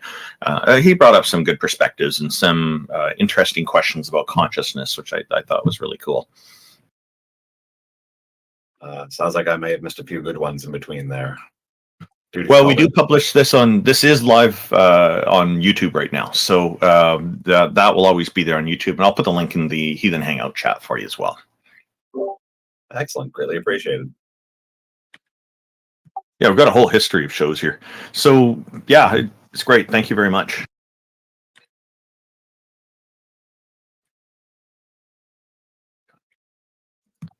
Remember, folks, turtles are awesome. It's okay if it If goes anybody all the wants way down. to join us, feel free to raise your hand. I'm just waiting for someone to pop up here right now. Does anybody have any interesting topics they'd like to chat about while we wait for Theist to raise their hand? I guess it's a slow day today. I recognize quite a few names in the chat from other places, or in our audience from other places. So, yeah, the Taco, you've been having some interesting experiences lately with debates. Oh, how's that going? Well, I've been running atheist presuppositional apologetics, and it is super fun. And upon reflection, it seems to be true. You want to You want to run us through the arguments a little bit? Sure. So, I start out with asking a simple question. Do you reject the self-evident truth of our shared naturalistic atheistic reality that's been revealed to us through both natural and special revelation? Now, naturalistic in that there is apparently no supernatural, atheistic in that you don't see gods on a daily basis or anything like that. Then natural revelation would be your sense data, and then special revelation would be your reason. So I start out with that question, and then I usually, after I bring that up, they start making some strange claims. And they usually point out to thinking that we think the universe came from nothing, which is weird, but it shows their lack of intelligibility outside of the local scale when they ask that question, because they don't understand the Big Bang Theory when they say that. And so you're asking them a question, and then they turn around and come up with an assumption about atheists. Almost every time. Instead of answering your question. Yeah, almost every time. Wow. And then I point out to them how it's not even a coherent question. And the reason that I know they lack intelligibility of the topic is because a question is not coherent. And so I generally point out to them how they borrow from our base naturalistic presuppositions, like I exist and the universe exists. And then if I'm talking to a Christian specifically, oftentimes they'll even hijack space-time and add incoherency to that. Oh, I forgot the additional presupposition. They add God.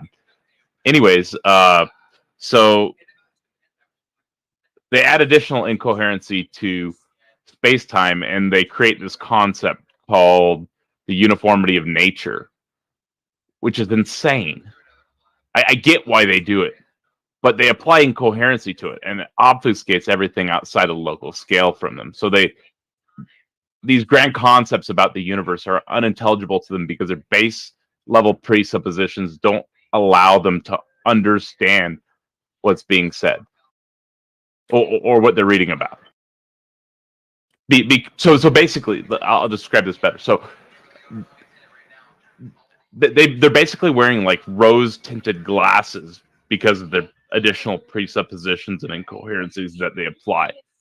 And so when they receive this information, they view it with these rose tinted glasses, and their brain interprets it this way. And it actually, I'm not sure if it's a cognitive dissonance or what process, but specifically what it'll do is when they're reading this stuff, they're basically applying their own presuppositions to what they're reading about science, and then they're interpreting it under their own presuppositions because of those rose-tinted glasses. It's like if they had rose-tinted glasses glued to them, and that's all they ever knew, right? But like they would describe colors and everything differently than us, you know? Does that make sense? Yeah, it does. Sorry, I was just looking at something there. So no, it's good. It's great that that you're doing this. I've noticed on some of the other Discord channels where a lot of theists hang out that sometimes they've been talking about this presuppositional turnaround that you've been doing, and they think you're not serious, but I know you're serious. You are putting it forward seriously, and I think it's good that you're doing that. I'm going to write this all out here shortly. I think this needs to be formalized. This is really good. And let me know if I can help you with that. I'd be happy to. Because that is kind of in my wheelhouse to kind of do these kinds of things. I need to write out my script so that as I take my opponent down the railroad, I can drive them full speed into the goalpost. Quite a few theists I've noticed are comparing what you're doing with Darth Dawkins. Not the same at all. Yeah, I know it's not the same. But they seem to want to do that. Our fathers of presuppositional apologetics, specifically Bahnsen, was very clear that we have to engage our interlocutors with compassion because they already know the truth.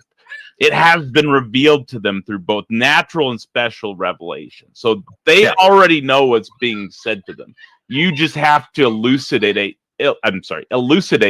to them in a kind and compassionate manner to where you help them to understand that revelation. We've got Joey J. No, I was just going to say, but you're beat me to it. Joey J, welcome. Thank you for joining us. How are you today?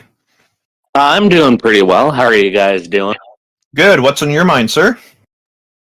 I don't know. I just like I used to be an atheist, and then I kind of found God, but at the same, I feel like rhetorically I've stand on but the line of questioning that I'd like to go down today is the historicity of the Bible, like in terms of archaeology and what is it within the book.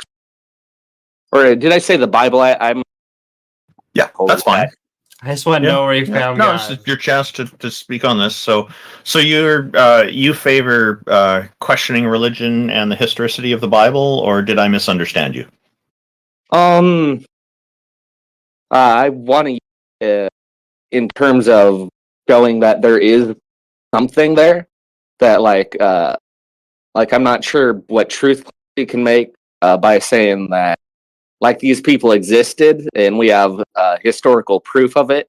I'm not sure if that would actually prove what they believed, but it showed that they existed back then and they believed, if that makes sense. Sure. Yeah, no, we know throughout history, people believed all sorts of things.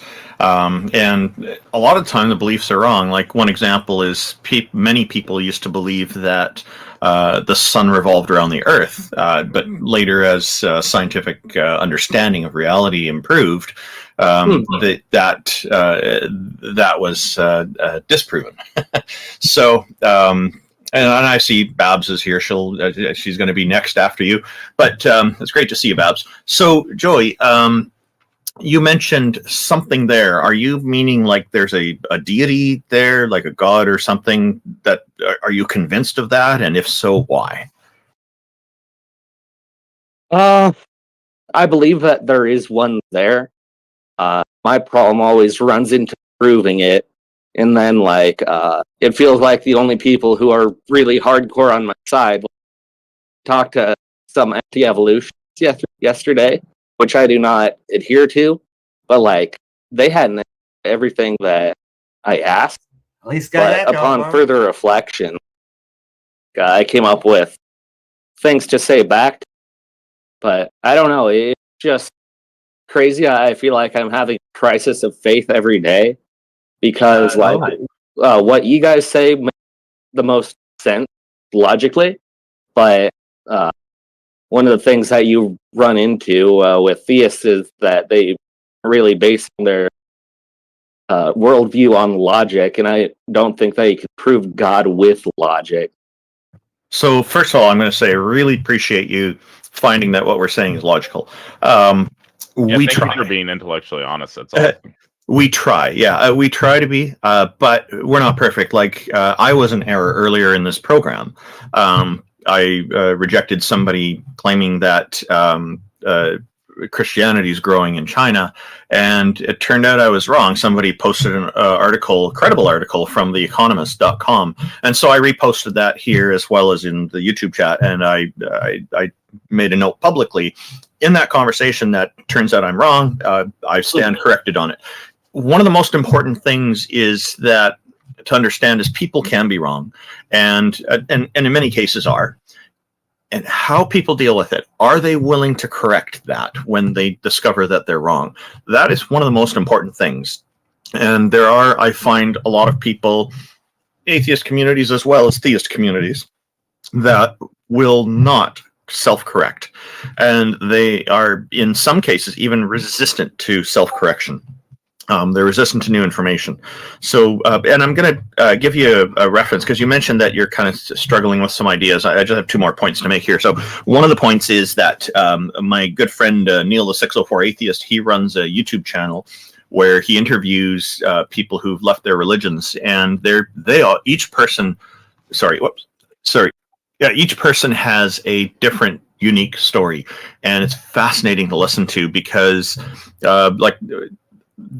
the different reasons people have for having joined the religion comes up, but also the reasons why they leave the religion.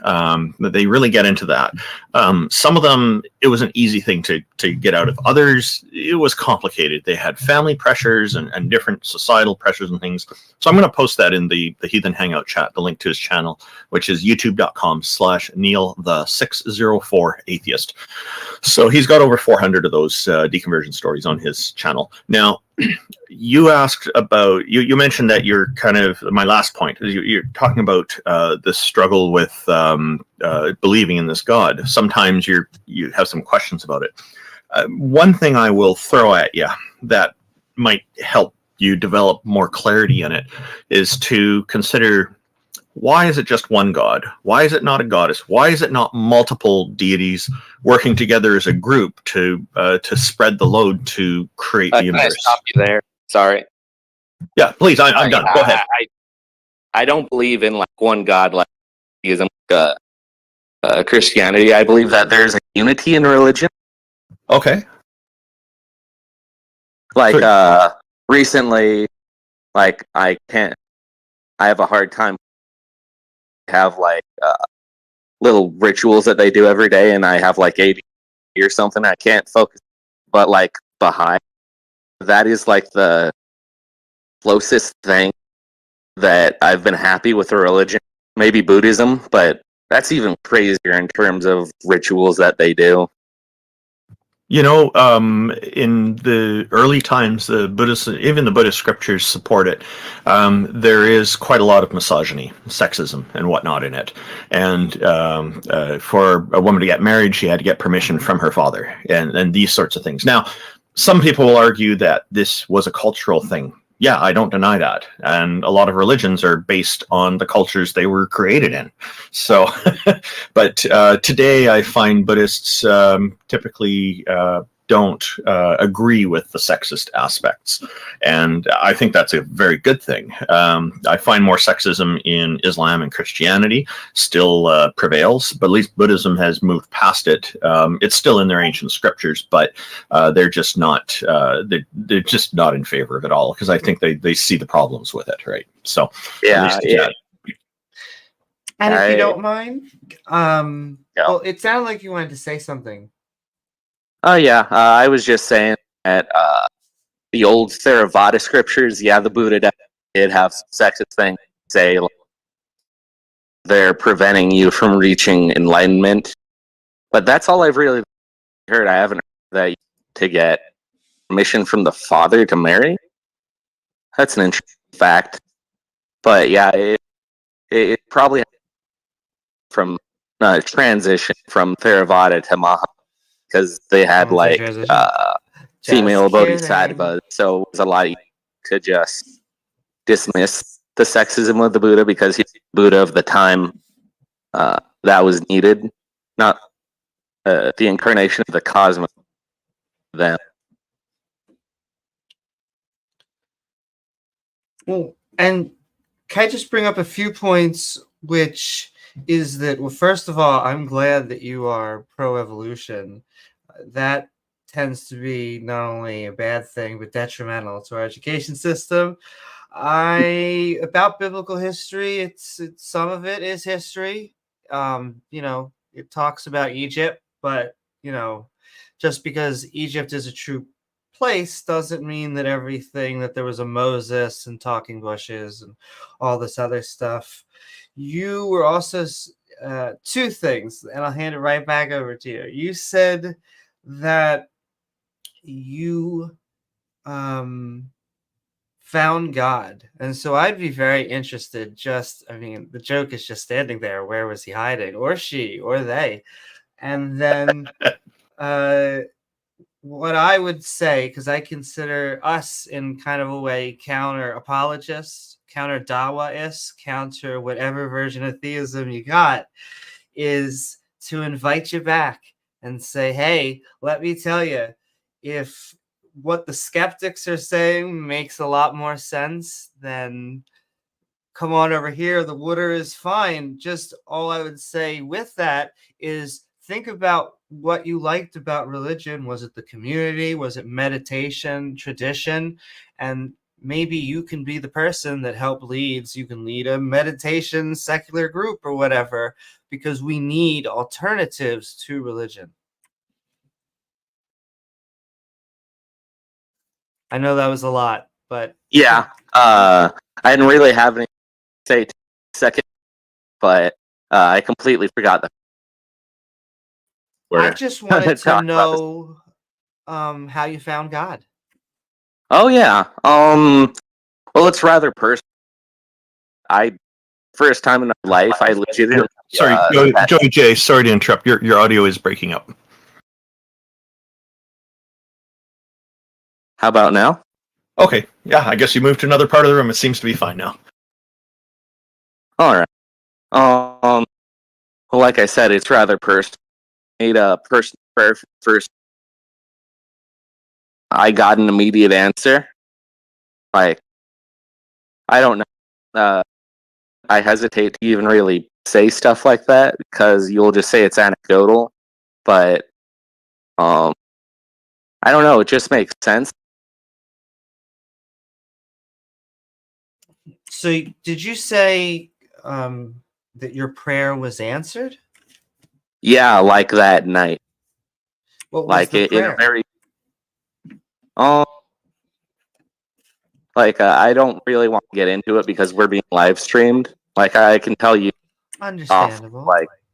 That's fine. Yeah, no, we are live streamed on YouTube, and it will be permanent archive. You don't have to share it. Please don't feel pressured. We're not into pressuring people. Yeah, I get it. It would help if I explained exactly what it was, but yeah, I feel like all I need to say is that I got an immediate answer. But can I ask just one more? An immediate answer. That's what you're saying. Yeah, you're still breaking up a bit, but I heard immediate answer is you got an immediate answer is why. And I think that's good enough to just leave it at that. Go ahead, Amy, with your question. Yeah, then I'll take it in a reverse direction. What would it take to convince you that a God does not exist? Honestly, I'm not. It's scary. I that there's no putting back in the bottle. Like on top of that, like I'm super into like Alan Watts and Doss.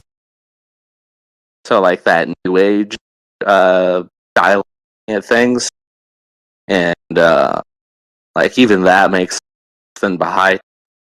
But I don't know. I feel like a standard of evidence that you guys go by. Like, you don't go by book because, like, some of those, to be fair, don't have accuracy, but it just comes across as anecdotal, you guys.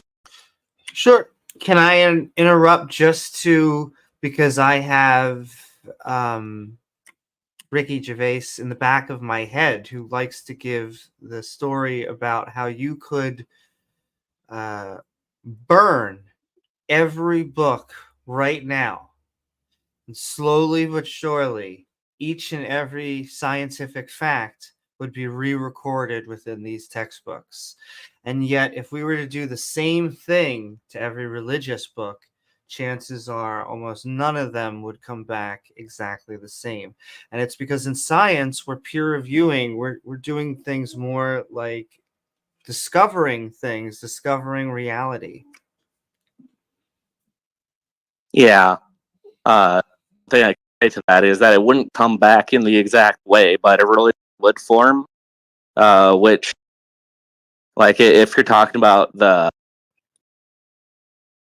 the immortality of scientific fact, the idea that God comes back into the zeitgeist, like it feels like you can use the same argument that not necessarily that true, but there's this uniting force because it comes back again and again. The record is. I would say it's not a very uniting source, though. I mean, they have factional wars so often that I always find the irony is the atheists end up getting the purity, is that you have these million different people telling us these different gods. They can't all be right. They can't all be wrong.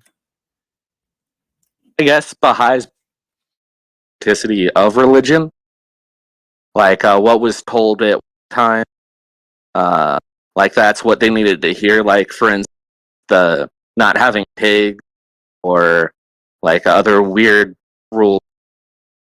But there are universal laws, like being believing God, that I feel like you find commonality in the Never religion. wear white after Focus on the Labor Day. commonality rather than like. But in terms of a plan of a God, the perfect creating faction states, like that is definitely something you say against God, and I have no idea what God's plan with that.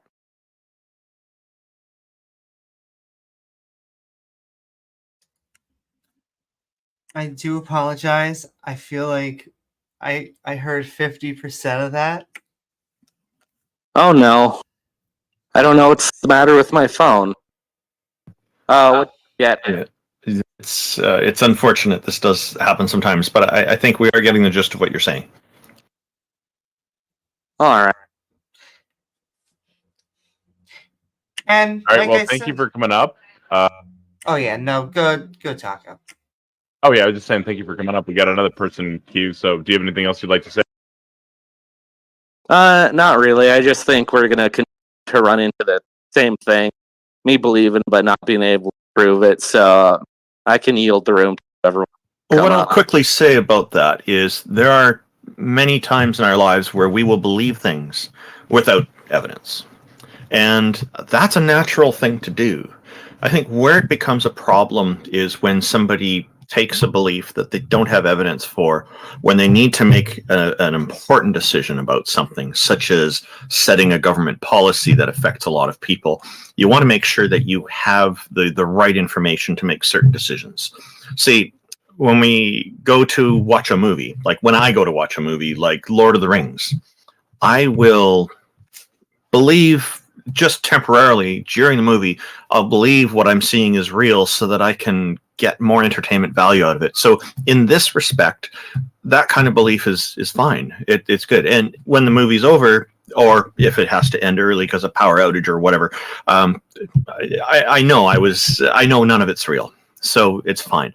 But the problem is when people take things that aren't real, like we can take a look at the anti-vaxxers, for example, and they will come up with things like, Andrew Wakefield, he was paid by some lawyers, it turns out, to create a false study that, and he admitted all this in court on record under oath, that he was paid to create that false study that claimed that vaccines cause autism. Turns out they don't. There's been mountains and mountains of evidence against that, and there's been nothing actually substantial that proves it. Also, the vaccines come after birth, and autism, it turns out, is usually a genetic thing that a person's born with. So that's one of the biggest debunks of it. But there are people who still believe that and then choose not to get vaccinated. So that would be an example of how their false belief led to bad decisions, because they end up getting sick and dying, or their offspring that they refuse to get a polio vaccine for end up getting polio and things like that. It's just terrible. So, you know, what I would suggest is, if it's something really important that calls for an understanding of actual evidence, that's where we need to look at the evidence and make it the priority over the beliefs. But that's Yeah, like I'll see the science vaccines because that's actually dangerous, and I'm not for force ideas on people, especially in a detrimental way. Yeah. Coercion is not the best way. Ideas should be taken on their good ideas and facts will stand on their own merits. They don't need to be forced on people. The facts are the facts, regardless of what people believe about them. So, yeah. The coercion thing is a problem. Thank you very much, Joey J. I'm sorry you're having audio problems, but feel free to join us again in the future. I hope that you found this to be an interesting conversation. Yeah, it was. Thank you. Really pleasure having you on. Thank you very much for joining us. Thank you. Demolish Doctrine. Demolished Doctrine is a friend of mine. Hello, Richard. It is good to hear your voice. It's been a while. Thank you for joining us and welcome. Your microphone is muted right now.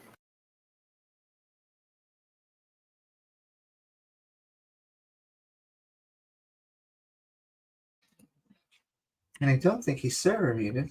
All right. He's probably trying to find the button for turning off the microphone. If you're on a PC, it's probably down near your name by the bottom left corner, or it's along the bottom of the screen. There's a picture of a microphone. In the meantime, Amy, did you have any additional thoughts on what Joey J was saying? Yeah, just that one of the hardest things, besides maybe the fear of death and hell, is the fact that we have to have alternatives. Community is one of the strongest ones that religion gives. And so, you know, shows like this, you know, channels which, you know, focus on community, those are going to be the alternatives that we have. You know, even if you just like to bowl and every week it's just hanging out with the people who like to bowl, that is better than giving 10% to the people selling, you know, nothing in the sky. I say lovingly to people who sell nothing in the sky. Mwah. Amy, I think you know Richard Madsen as well. Yes, I do. Richard is an amazing person. I like our liberal theists or the moderate or whatever the label that people want to say. The sane ones, the people that believe the earth is, you know, billions of years old. Pro-science. And if anybody in the audience would like to come chat with us, feel free to raise your hand. Hey, Taka, are you able to check if Demolished Doctrine was server muted? Oh, he's not. He's not. Okay. He just had to hit the unmute button. Yeah. Okay, Richard, I'm going to just move you back to the audience, and then you can try to rejoin, and maybe your microphone thing will show up. Oh, he did it himself. Okay. So if anybody would like to come chat with us, feel free to raise your hand.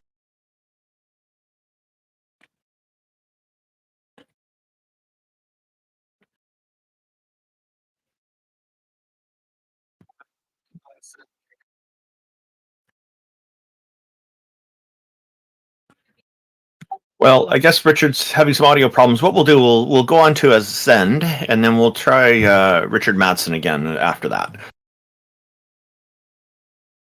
Sounds good. Ascend, welcome. Thank you for joining us. How are you today? I'm Oh, good. good, I'm Richard. good. Wonderful to be here. I suppose my kind of questioning and curious about your guys' opinion about and I talked actually on another show about this, but I'd like to hear you guys' opinion about um I don't know if this question is appropriate for this Theist helpline. I myself, I'm an agnostic as well. Um but I'm a Buddhist. So and I don't believe Buddha was a god. So I think he's just a dude who had a really good idea. But that's not the realm of my question. My question is about Christian nationalism and what you guys think about the rising tide of Christian nationalism in America. I don't know if that's appropriate for the show, but I don't know if you guys have any ideas about it. It's appropriate. That's fine. And I have an answer to that. This is their last hurrah. They realize that, you know, we've been winning a lot of culture wars, the secularists, liberalists, people who like freedom and don't care about who sleeps with who. And they're starting to see that if they don't make a final grasp for it, that the culture really is going to change.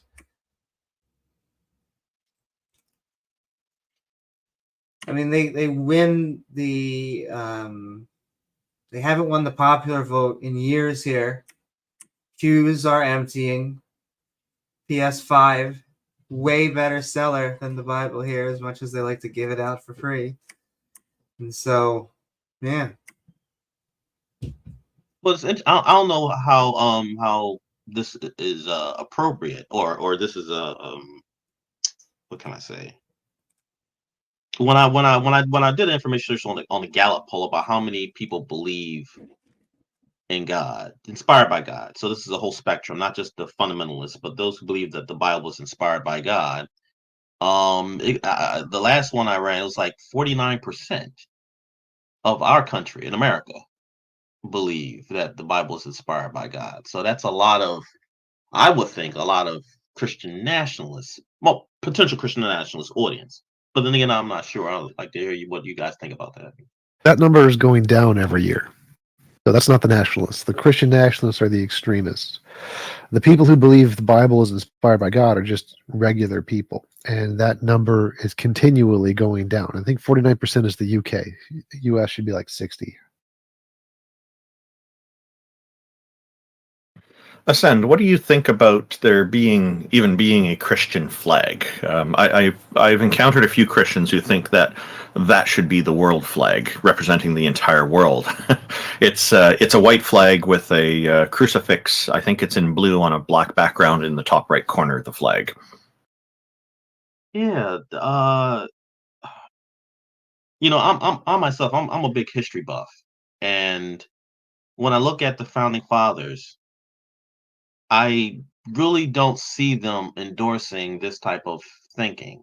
That's my one kind of entry into that answer. And then the other entry is because we're of they're trying to employ the Enlightenment, kind of the age of Enlightenment, age of reason, of how to even create a structure that is a society, and we're the noble experiment that created that they hope that this will burgeon into a kind of society where one religion doesn't rule all religions. I just can't see the founding fathers saying one religion, the Christian religion, rules all religions. Sometimes Maybe I think not. that. Go ahead. We see that from Islam too. I'm sorry. Yeah. So yeah, that's a big. So then we'll become a what do you call it? A theocracy, a theocratic country, a theocratic world.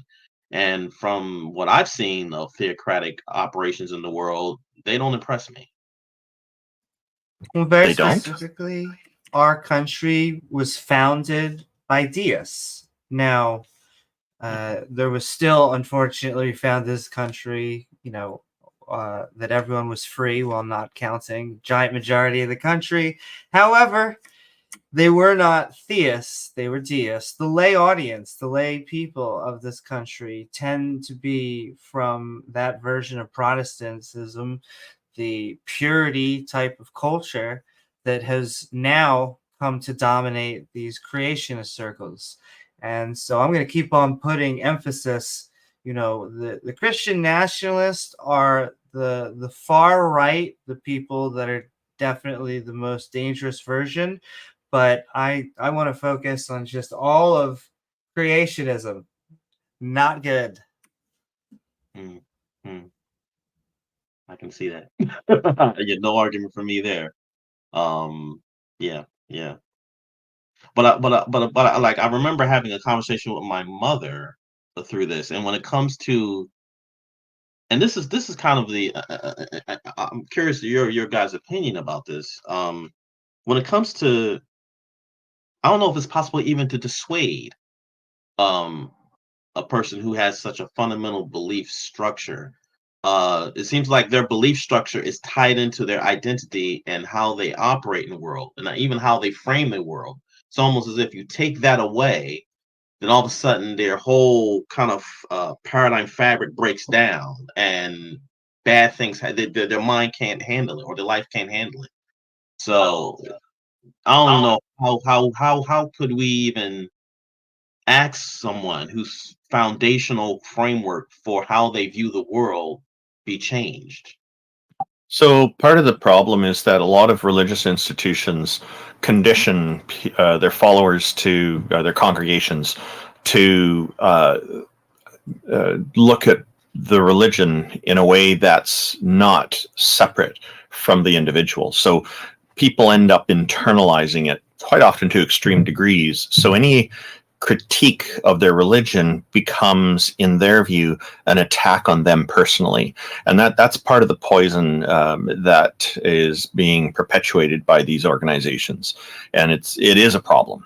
So yeah, you've identified what really is a problem. Christianity does this, Islam does this, and other religions do it too, including polytheistic religions. The other thing that I would say, you say, how do we change people's minds? I have found a good method being the Socratic method, put simpler, just asking questions very calmly. And what we can try to do is poke at their logistics by using our worldview. Just an example, and you can do this with any religion. When I talk with Muslims who believe that Muhammad cut the moon in half, I just want to know what he was breathing. These types of questions I want asked. I want the same thing when I ask questions to Christians about a body coming back 72 hours after supposing of rot. And so it's just very gently to ask questions about their worldview and see if they can actually defend them. So one of the answers that I've heard to what was Muhammad breathing when he split the moon, actually two answers. One of them was, he held his breath the whole way. The other one was that there was a lot more oxygen around the earth at that time, so it wasn't a problem for him. Those are the two answers I've heard. What? Seriously. Yeah, I know. It's funny, huh? These are the same people who believe that salt water and fresh water don't mix. Yes, but so at least you get those type of statements. I want them to say that out loud. Yeah, it's very rare. I've heard a few people say it. I don't think most Muslims believe that stuff, but they about him holding his breath or that there's oxygen up there. But in fact, I think a lot of them probably haven't even thought about that. So it's good that you raised the question. No, the number one apologetic I get from both sides, it's a miracle. That's the whole point. It doesn't make sense because it's not supposed to make sense. Oh, that's common, yeah.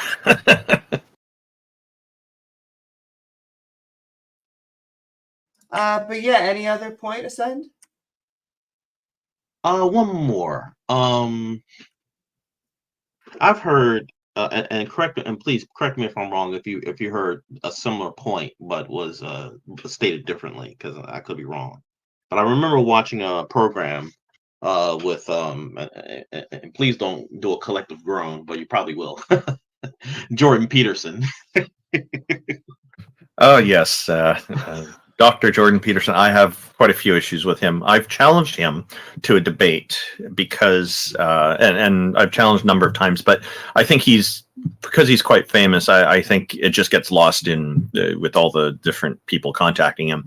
So I've challenged him to debate over what he said about atheists. He said at a debate in Toronto, or a conversation with Matt Dillahunty in Toronto years ago, that, and it's all over YouTube, that he thinks that atheists are all Christians and that we just don't know it. And then when he was asked the question, I think from Matt or from a member of the audience, about what he thinks in that context that a true atheist would be like. And he said it'd be like Raskolnikov from the novel Crime and Punishment, be going around murdering people. And so I do want to challenge him on that because he's wrong. He's just outright wrong about both of those facts that he's putting forward, as those ideas that he's putting forward as facts.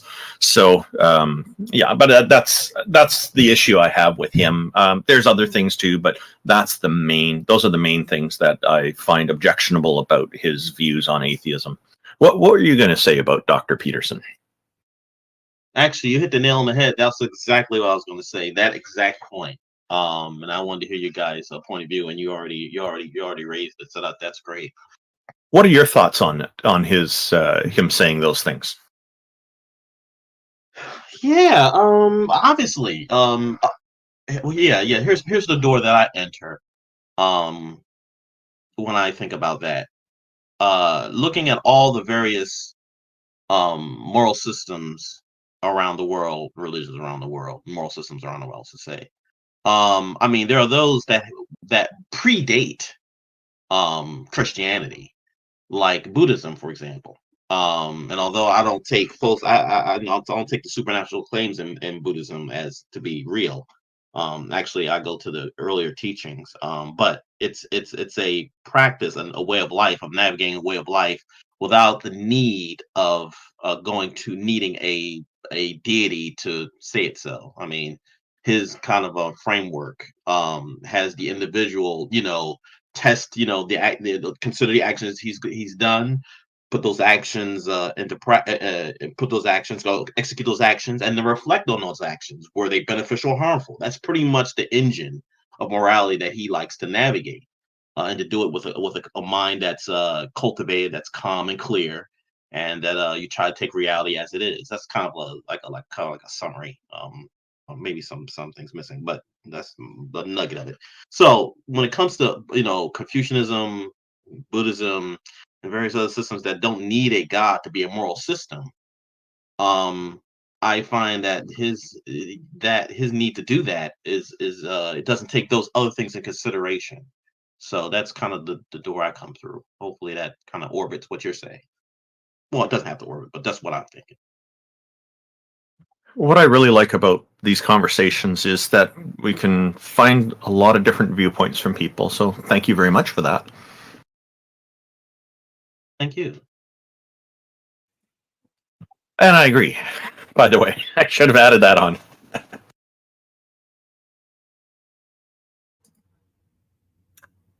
But So thank you, Asen, for joining us. Was there a final thing you wanted to say before we move on to our next guest? No. But thank you very much for allowing me to talk, and this is a wonderful program. Thank you Well, very please much. feel free to join us again. And if you know other people who might find it interesting, we do have a website, www.theisthelpline.com, and you can see our future schedules there. Welcome, Demolished Doctrine, Richard Madsen. It's great to have you here. I hope you can get your microphone sorted out this time. woohoo. I wonder, Richard, do you have it push to talk or something? Do you have to push something if you're on a phone, or a key that you have it set? It's showing his microphone is muted. That's Yeah. I use push to talk. It shows the microphone's not muted all the time even when I'm not pushing the button. So I'm pretty sure it's not push to talk for him. I think it's just a mute function.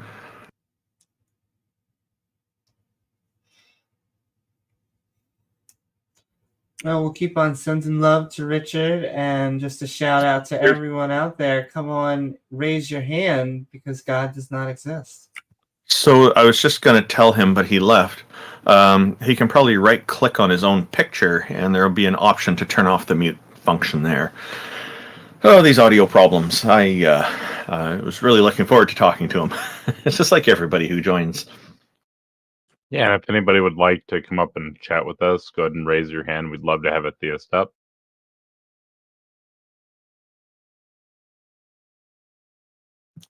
Well, maybe what we should cover come to an end. It looks like it's kind of a quiet day today.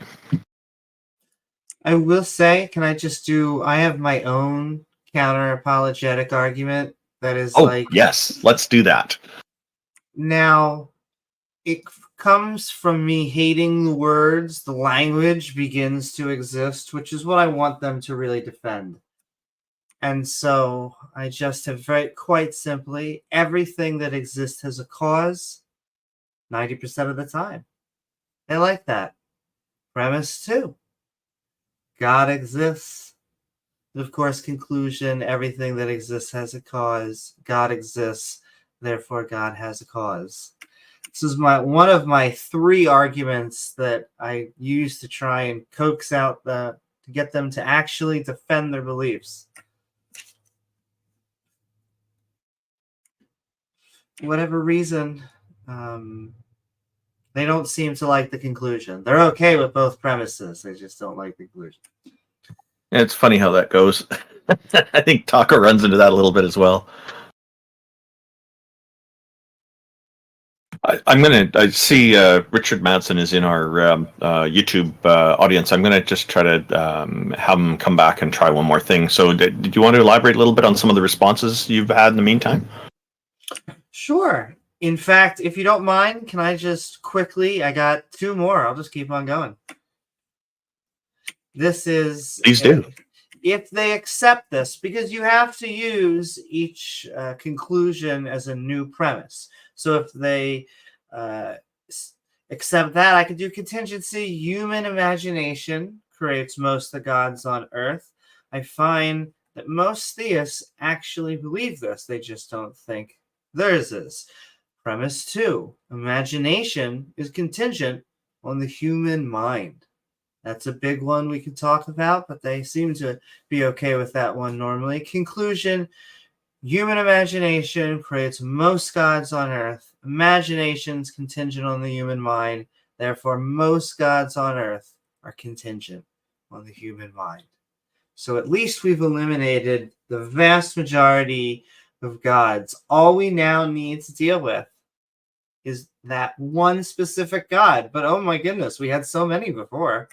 So basically, without a human mind to perceive the god, what use is the god?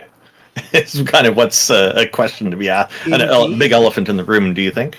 I would not only agree, my claim at least, is that these gods are contingent on us. And if our minds and our books were to be destroyed and, you know, the sun going red giant, there goes our gods. And everything with it. And everything with it. And so I have my last one.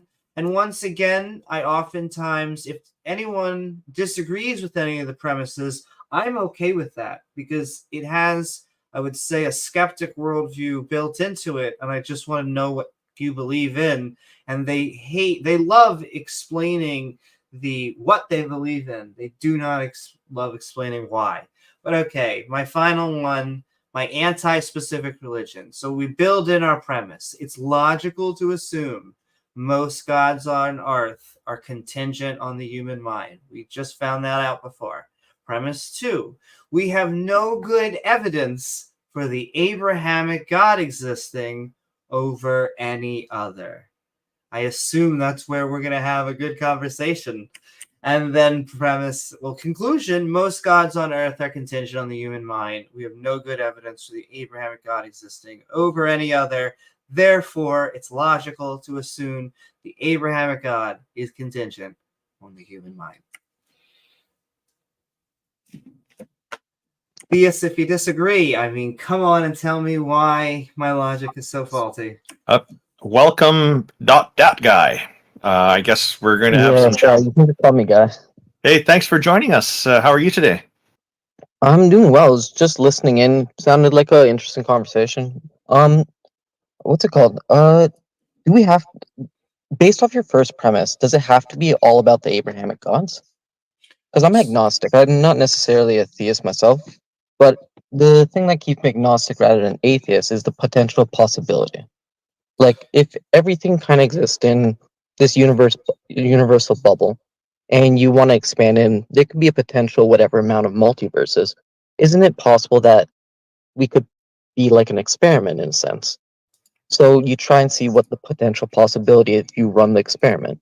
And as long as the universes exist, then the God in a sense kind of exists.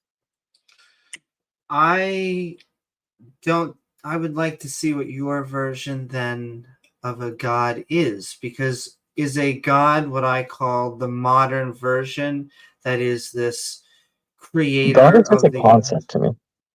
God sounds more like a word. God, if you take it by They're all whatever words. religion, it's a person's understanding or relationship with it. But at the end of the day, if you're talking like a universal, like, I don't know, truth, then I don't know what God is. I think that's beyond me. It's like a fourth dimensional creature in a sense. It'd be standing beyond everything. What is perfection? We don't know. We're imperfect.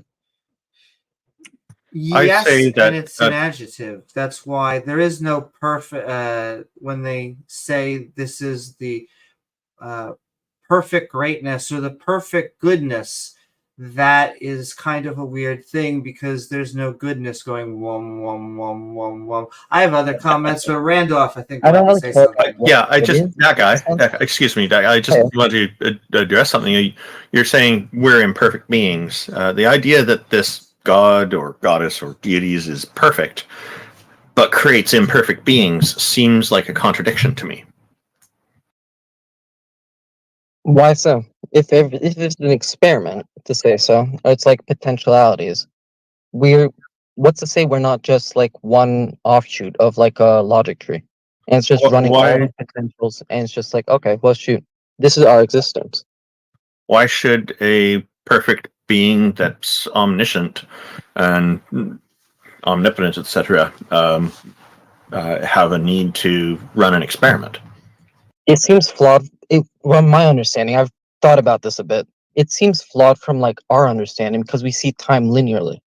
But if you see time as like all of existence and then beyond it, then all of this is just its thoughts. But why would there be a being like that always gets me up. Like, we have agency for a specific reason, evolutionarily speaking. Why does this being exist? Why does anything exist? For good reasons. So, like, we're here, our agency, this is how our bodies No, collect I mean from like the food. very beginning, not like cause and effect, but from the very beginning. Why does everything exist? We don't know. Yeah, that's what I'm saying. But is that just what you're saying? We don't know? I'm not God. I'm not this being that's so far beyond, like, yeah. Sure, and I would say what is that. the No, go ahead, conclusion? Jump, I'm sorry. So like, It's- we don't the know, potential of therefore, this what? is the reason why I'm agnostic rather than atheist. And all I'm saying is, based off your first premises of like your original argument, I don't necessarily remember the entire thing. This seems to contradict, and I was wondering what your thoughts might be on this. Are you agnostic towards the existence of round squares? Round squares. What's a They're circle? It's a sum of bachelors. points, right? Bachelors, round squares, P and not P at the same time. Are you agnostic on all those things? I have no clue what any of that means. I'm uneducated. I just listen into different like things from time to time. P is a short form for the word proposition. Sort of, yes. So they're contradictions. They're things that are literal contradictions. So a married bachelor, a man who is married and both not married at the same time. Is that possible? No, it's not possible. Are you No, agnostic it on doesn't seem that? possible. The definitions contradict. Right. So if something has a contradictory definition, that's a good reason to think it probably does not exist, right? You don't have to be agnostic, you can be an atheist towards bachelors. So if there's something like a mind outside of space-time, that seems to contradict, at least it contradicts all of our knowledge, and so it's rational to be like, no, that doesn't exist. You don't need to be agnostic about it. You need to be like, yeah, that seems to contradict all of our knowledge of all of reality. But we don't know what is beyond death. On death. I don't care about death. We I care about assume it's just nothing. Worm food. Yeah, essentially, that's the physical. I didn't say anything about death. I said like minds existing outside of space-time. That is a contradiction. Yeah, it does seem so. But then wouldn't the entire mind doesn't necessarily. Is space-time infinite? Because our universe can come to an end and our time comes to an end, but time is relative. Sure, I don't really care about that though. So this the point is is that Wendy's. a mind But then you're has saying without thoughts, right? space-time. A mind has thoughts, a mind has ideas, has intentions. Like all of those things require change, time. Yeah, and coming back to time dilation and space-time again. Time is relative because we exist within this bubble of universe. I don't really care about that. So I'm not saying time is infinite. I'm saying in order to have a mind like a god to do stuff, it has to exist in a field like time in order to have thoughts and intentions. If it doesn't have change, it can't exist as a mind because it doesn't have any thoughts, doesn't have any intentions, nothing changes. And so it's not a mind. It's not conscious. It's not a person, because to have any aspect of what a person is, you need to have thoughts and intentions and motivations and change. And if God, who is outside of space-time, doesn't have any of those things, it's not a mind.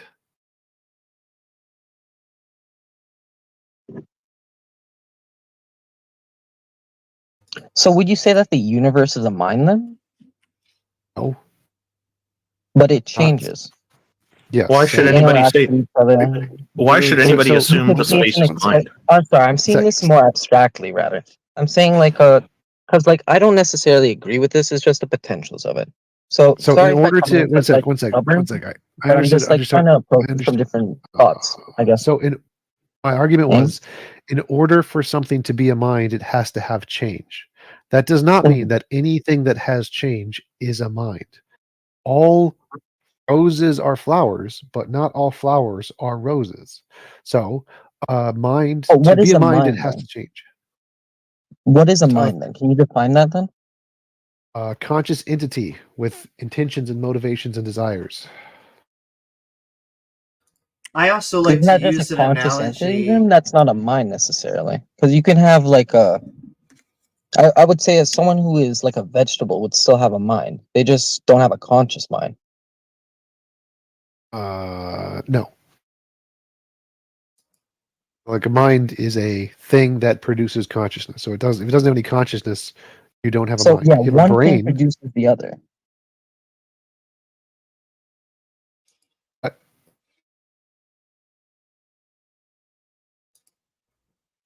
And I would say it is quite nested. It is that the analogy I make, and no analogy is perfect, but the brain is the hardware and the mind is the software. And the software runs some conscious programs and some unconscious programs. It needs you to be conscious when you're doing walking. It doesn't need you to be conscious when you, for instance, have your heart beating, or maybe in between. Sometimes you do need to be able to hold your breath, but generally speaking, you don't need to be conscious to still be breathing. Some things are just functions, you're saying. Well, to me, it's just very nested. It is very much consciousness needs a mind, the mind needs a brain.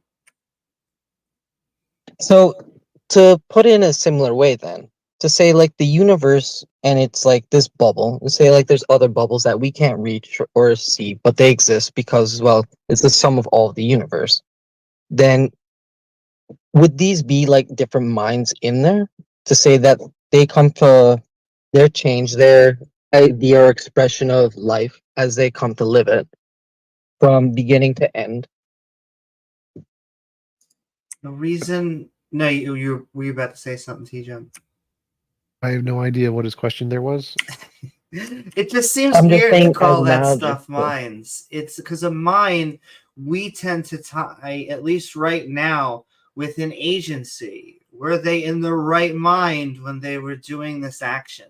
And so it seems very anthropomorphic, there we go, to just say this universe has some galaxy or the entire universe itself is a mind, because I think it dilutes what we traditionally or currently think of as a mind. We could be wrong, but yeah.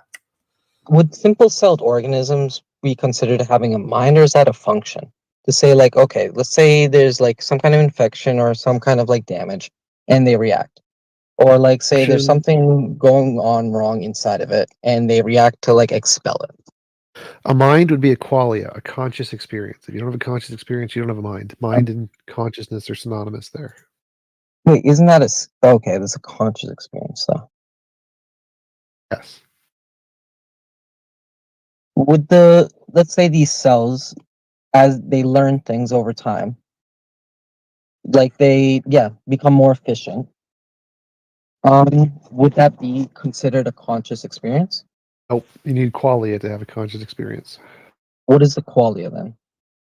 The fact that I'm seeing a TV, like I have a subjective first-person experience, what it's like to be something. Isn't that subjective to human beings then? No. Because like that would be a quality of whatever the existence is. No, You wouldn't be able to cats have perceive it because you're qualia, not dogs have qualia, orangutans. Yeah, probably so some all things would have dolphins. qualia as long as they have some kind of experience and they interact or have agency with the things they interact with.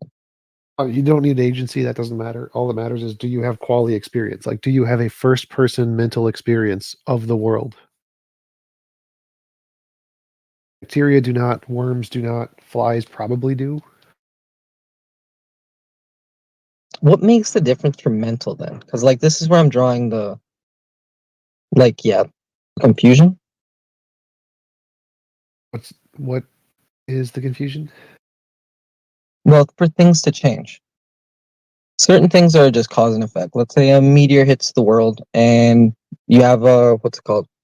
An explosion of some sort. Like there's an impact, burning, like things die, there's dust thrown up in the air, cause and effect.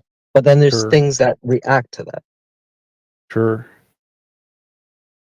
What's the question? What is the mental difference? Mental is a specific kind of change. So, like, mental is a brain that produces a consciousness, which also takes change. But change isn't the important fact there. Change is just one of the necessary ingredients. Just like there's a difference between your heart and your lungs. What makes the difference? They're different. They do different things. So your brain produces your consciousness. It also produces other things too. I guess my question then would be kind of like, could there be things that like operate on a time scale that we're unable to perceive, and they have their own thoughts then that because of our own like existence, we're unable to pick up on them, but they But they exist still around. have change, so they still have time. So even if it's on a different time scale or whatever, it's still time. So it wouldn't be outside of space-time. Okay. We have a suggestion from Pocket in our audience. He was a guest here earlier. He's saying, explain identity, and our guest will probably understand this better. Oh, okay, cool. You help me out? He means personal identity. Personal identity is quality experience.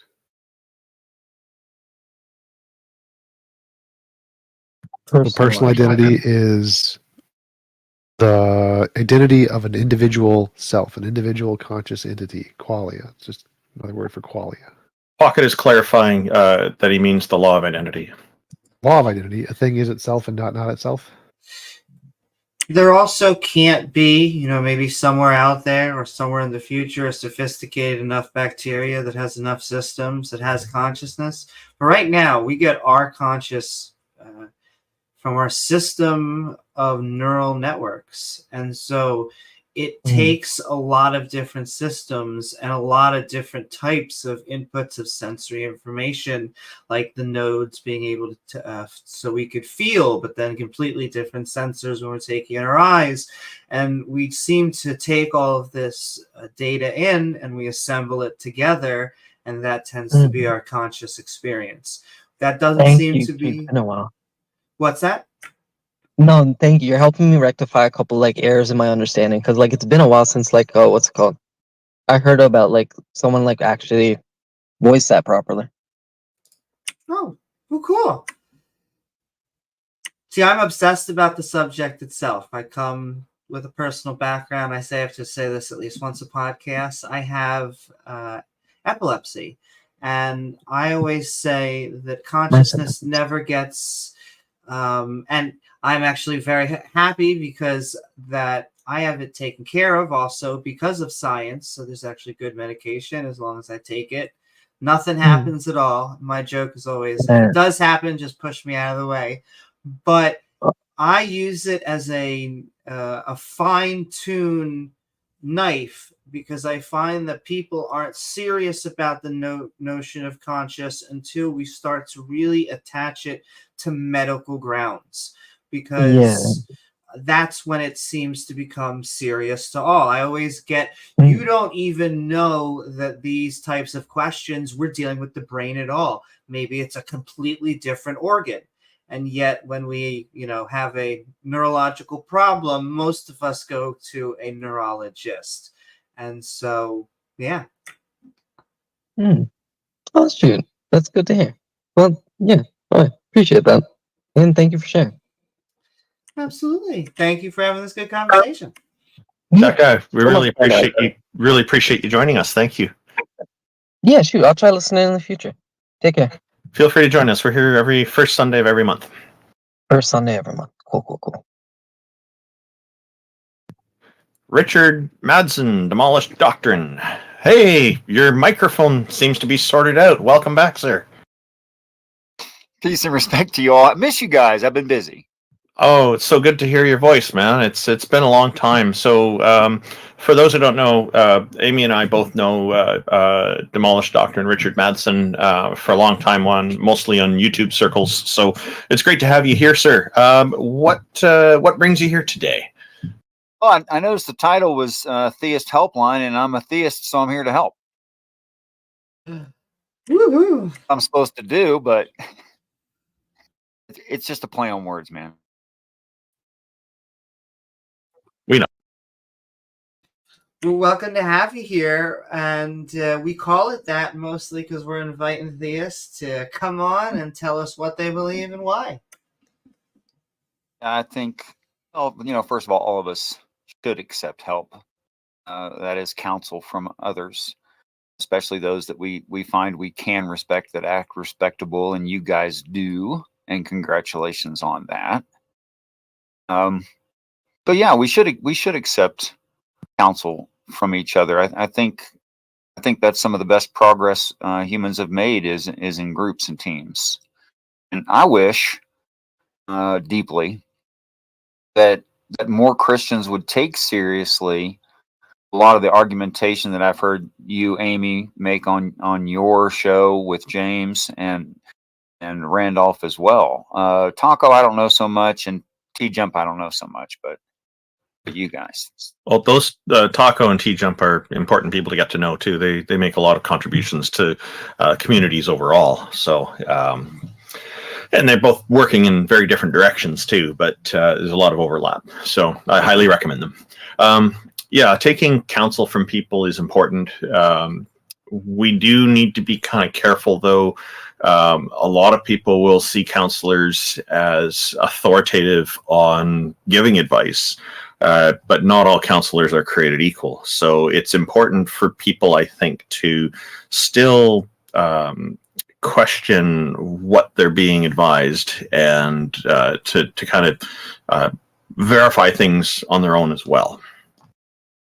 I think that if you doubt everything and you test everything that you come into contact with, first of all, almost everything's worth testing, just to see if it's true or not. Because our biases would lead us to believe that something wouldn't work, and that's not necessarily true. It could work.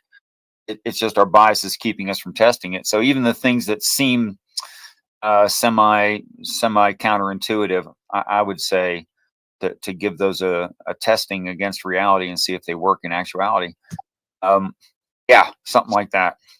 So to say, and what I was saying, there's 2 points that need to be considered as well. One of them is not everybody knows how to test things really well. So that's an area to look into. Scientific method is a good place to start. Philosophy can also provide a lot of insight into looking into things. The other point is that some people will take it too far and apply skepticism to a point where and jump down a deep rabbit hole to the point where their life isn't even functional anymore. We see conspiracy theorists do this kind of thing quite a lot. And what I'll often say about that is many conspiracy theorists do have excellent critical thinking skills and are really good at applying skepticism. The problem that they run into is that very often they take it too far. They don't have the wisdom to know when to stop. So, for example, I'm to tell you that there's a cat in my backyard. A conspiracy theorist who takes the stuff too far would probably want proof of this and want to know that the proof is valid, and on it goes and gets laborious. That cat in your backyard is an FBI robot cat that's been sent to spy on you, and it has a camera built into its collar so that it can see everything that's going on outside of your home. Obviously.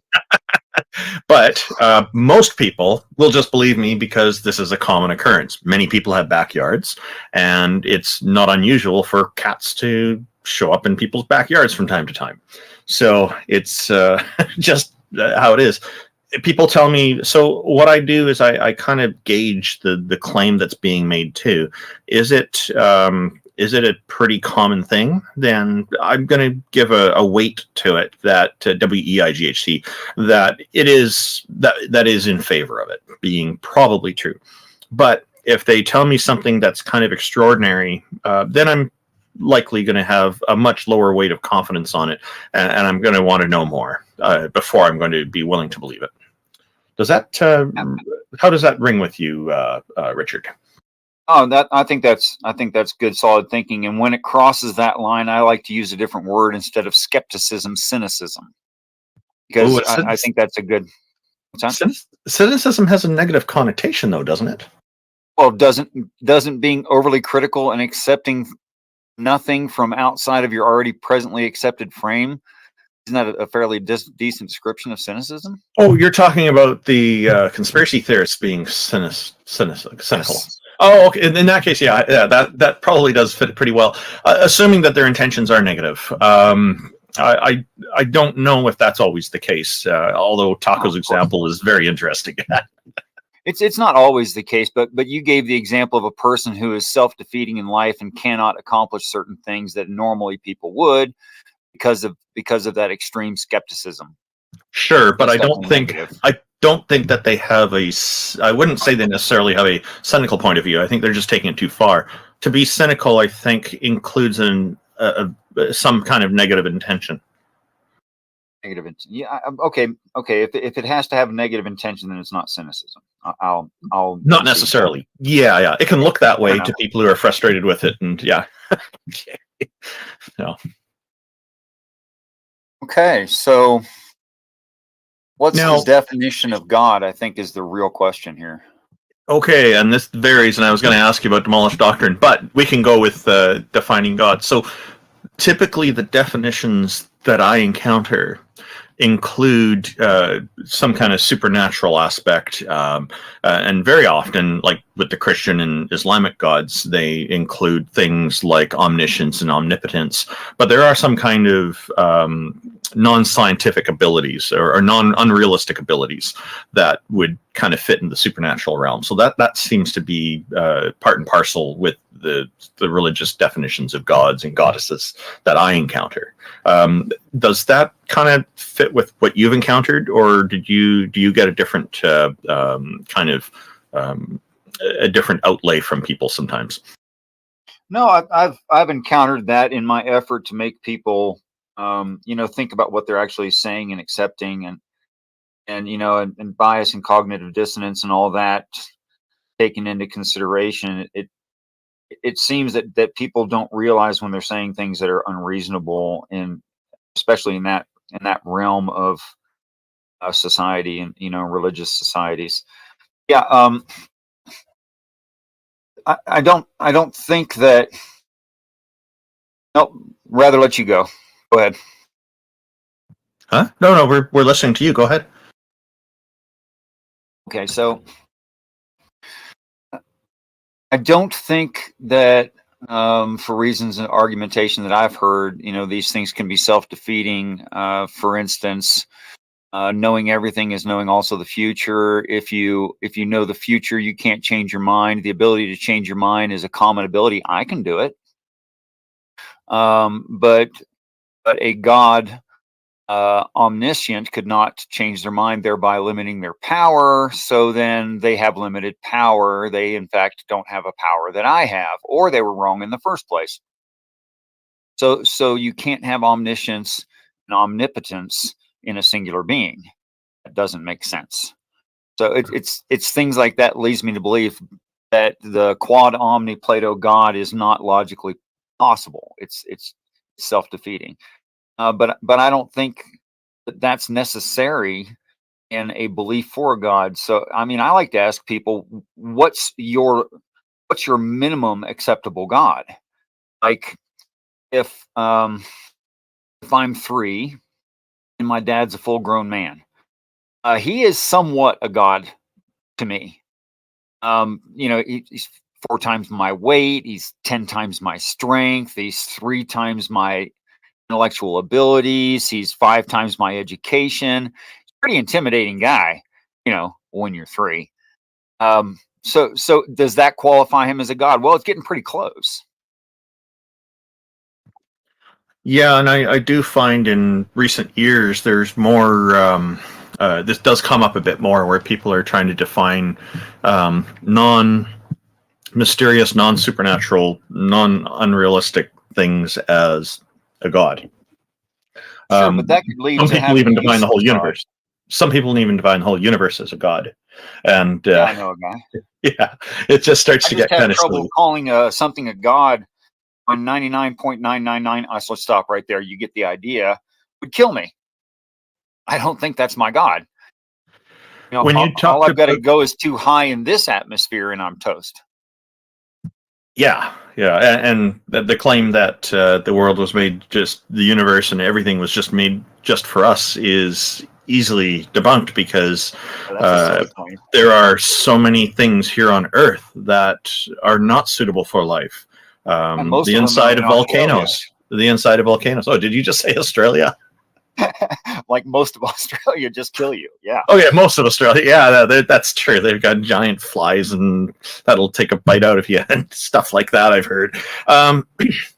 You did mention earlier about the paradox of omniscience and omnipotence, and I wholeheartedly agree. I've been talking about this as well, and the concept I usually put forward so that people understand what the paradox is more easily is that if in my neighborhood, this god knows that tomorrow is going to be a sunny day, and then tomorrow rolls along, and they decide at the beginning of the day to change the weather for the day using their all-powerful abilities to rain or snow.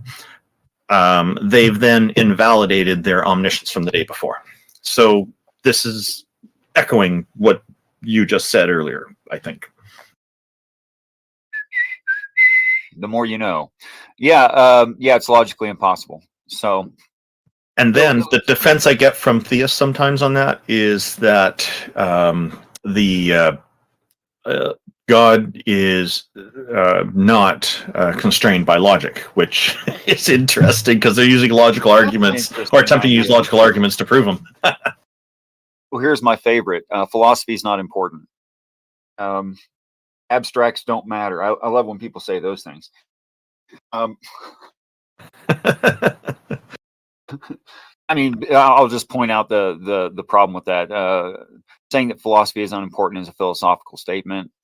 And then if you say something like language is irrelevant because we just use words however we want, then I have to ask the question why the person is speaking, because they're using language which is irrelevant according to them. But anyway, moving on.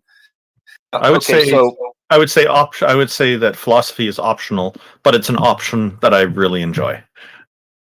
I don't think it's optional, actually, but that's not the conversation I want to have. Oh, we'll do that another time. Sure. Yeah, that'd be lovely. I mean, I love I'd you love guys. to be I miss corrected you on that. guys. Well, okay. Well, some other day. Okay. So, all right. So what's the minimalistic God for you personally, Randolph? What is the minimum thing you would accept as a God? And I'm like, seriously, have you ever thought about that? Not really, but I think there are going to be some kind of supernatural characteristics. So But don't you define supernatural as something that can't be in nature? It has to be above nature, out of our physics and understanding of all that sort of thing. In which case, it doesn't exist. And if it doesn't exist, and it can't exist. Yeah, supernatural or exist does exist, right? Or having some kind of unrealistic capability. So that's kind of, from what I've heard from the vast majority of theists I've discussed these topics with, there's always some kind of unrealistic ability or some kind of supernatural characteristic that's part of it all. It's miraculous. For me, that's right out. That's right off the table. That's not even on the table because that's not possible, right? Of course, and that's the problem. But they insist that it is, and this is what I run into all the time. So.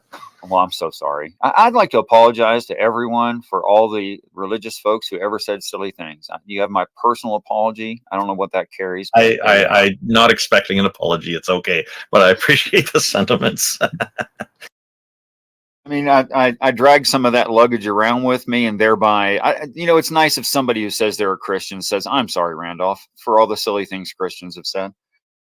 Okay, so here maybe the rest of our panel has some ideas on in response to your question as well, because my perspective is mine and not necessarily representative of everybody else here.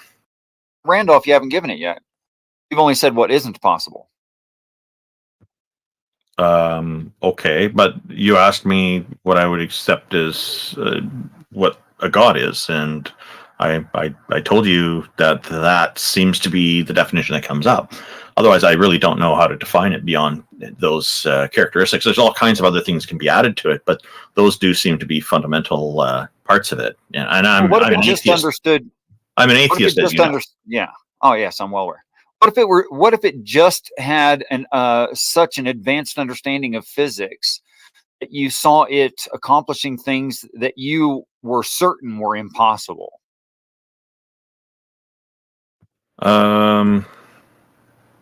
Well, I would be looking at what is the phenomenon that's going on and how can we explain it. That's what I'd be looking at. I don't have an inclination to jump to it being some kind of all-powerful being doing it. Fair enough. So what if it had extremely advanced understanding of what physics are, not changing physics, just taking advantage of them, and we were unable to explain what we were seeing? You know the old saying, significant enough. How's that saying go? Significant enough advancement in technology could be mistaken for magic, something like that. You're getting into an Arthur C. Clarke perspective here, I believe. So there are many people in the world that know a lot about physics. I am nowhere close to understanding physics like that. I would say Tom Jump understands physics a lot better than I do, because I know he's studied it. And then there are professional physicists who are way up there. In the past, there's Carl Sagan, and he explained ideas. He demonstrated with Flatland how to look at different dimensions. That was educational. Now, there are others who are doing magical acts, creating illusions, and showing things using, I don't know, obviously things that are real to make things that look like they're not real.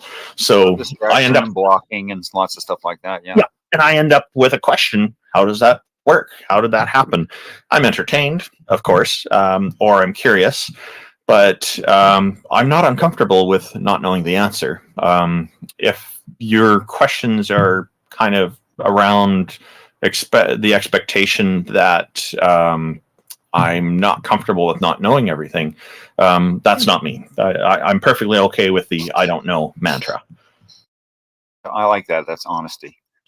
And it's also why if a force comes along or aliens were to come down, even though they had technology that we didn't understand, if they were to call them gods, we'd probably be safe in saying, you still look like you're made of stuff from the universe. Sure. What would be wrong with that, though? Oh, not that there's nothing wrong with that. It's just, the famous quote is, why does God need a starship? And We could delve into an ethical consideration rabbit hole here.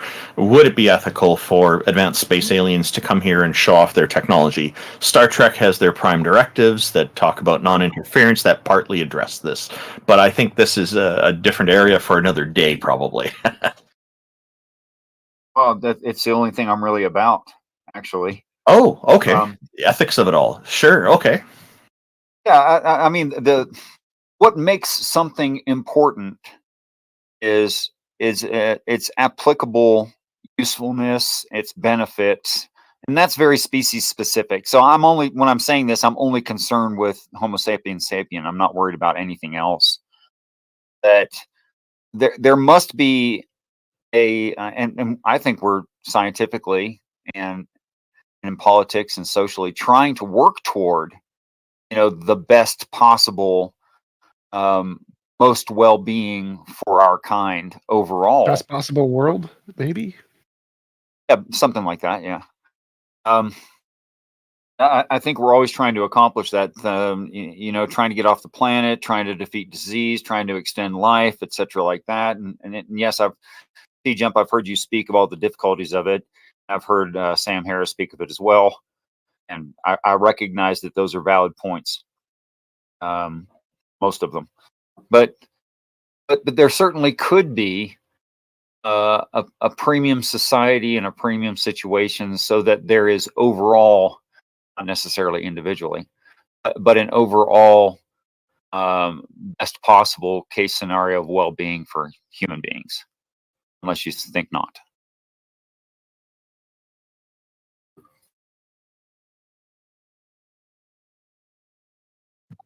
I think the fact that we have all these scientific advancements have been very helpful to a lot of people and have really improved quality of life for a lot of people. Like one of the most basic ones is agriculture, mass production of food. A lot less people are hungry and they're able to focus on other aspects of their lives, and we see a lot more progress around the world because of it.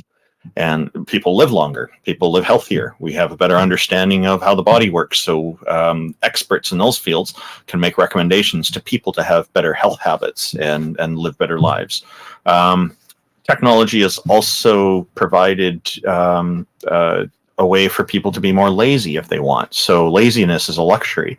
A lot of these technological advancements are luxuries. So hopefully people will at least do something with their lives that's going to be productive, but not all people do. So there's always a downside to these things as well, because that can end up in the long term also being a little bit destructive. But for the most part, I think overall it's a really good thing for our species. Sure. So what and I'm not saying just what if.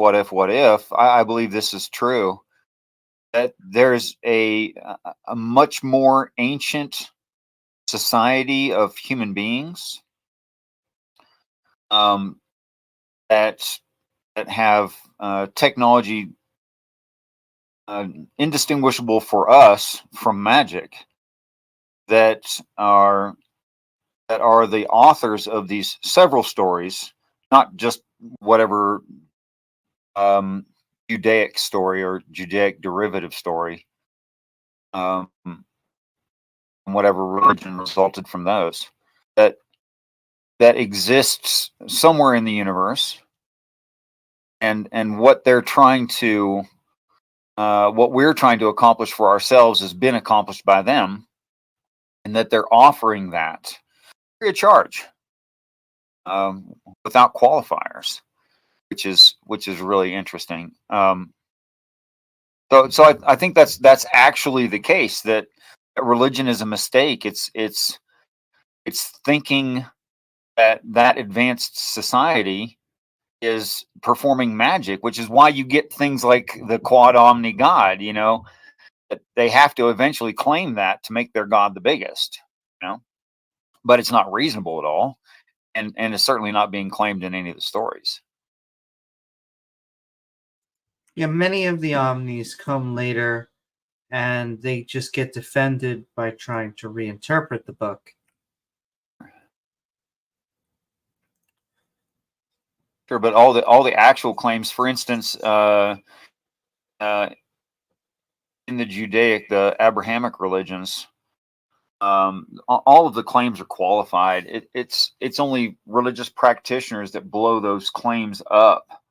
It's always a certain situation, and it's always, you know, involving a very, very small group, or usually only one person is being spoken of. And to expound that out, to stretch that beyond its practical limits from what's actually written there, is, I think it's just personal pride. It's their own pride getting in their way. So the idea that ancient peoples knew better than what we know today, it always seemed like a curious claim to me, because they didn't have the insight of scientific knowledge. At least it didn't seem to be, because they were not talking about scientific method. The writings don't seem to encourage any of that. And I look at Randolph, we've had an impasse of communication there. Okay. Well, when I look at things like there's, let's see, the Book of Numbers in Christianity has this bitter water that induces an abortion. Yes. And yet it turns out that's probably not what the actual cause of inducement is. Rather, it's more likely there's a lot of stress going on and there's health issues, so abortions may have come more easily in those times. I don't know.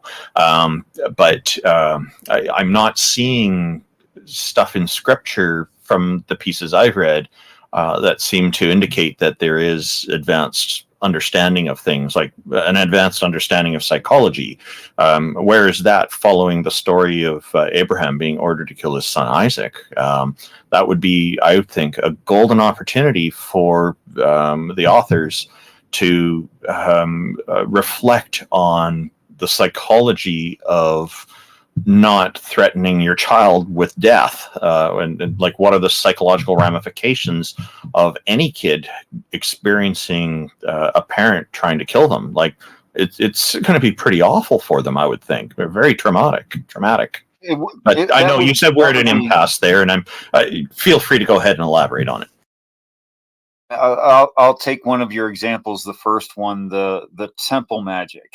Okay, so in the Abrahamic religions, especially, you're familiar with Christianity, probably more than Judaism.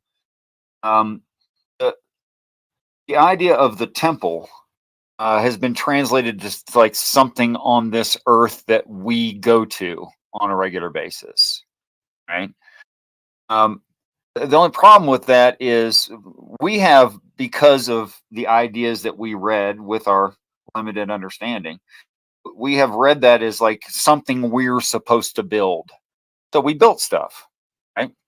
And then something we're supposed to participate in. And you have things like declarations of who the high priest is in Judaism, right? For whatever temple or however they worked it. I don't know if it was by area or family or whatever. It doesn't really much matter. I believe all those things are misunderstandings. Because the temple, and then within the temple, the Holy of Holies, in consideration that these are called temporary dwellings, it's actually referring to like them being not so darn meaningful and only representative of something that does have meaning. I believe that meaningful thing is the habitation of God, which is why in the text it says things like, and God lived in the Holy of Holies. So they built something, despite the fact that even Old Testament says you can't house God. That will not work out. They built something, and then they think God lived in the thing that they built. Yeah, but that's the kind of misunderstanding that I'm talking about. If it were referring not to something of this earth, not built with human hands whatsoever, something we had never seen before. And the implications of that means the high priest is not a person on the planet at all. Can't be. And the idea of taking dirt from the floor of the temple or the tabernacle or any other such place is talking about what is mundane and lowly in that higher place that we haven't seen. It's not talking about dirt causing an abortion because it's dissolved in water. Oh, with the god magic that she knew she was guilty, Yeah,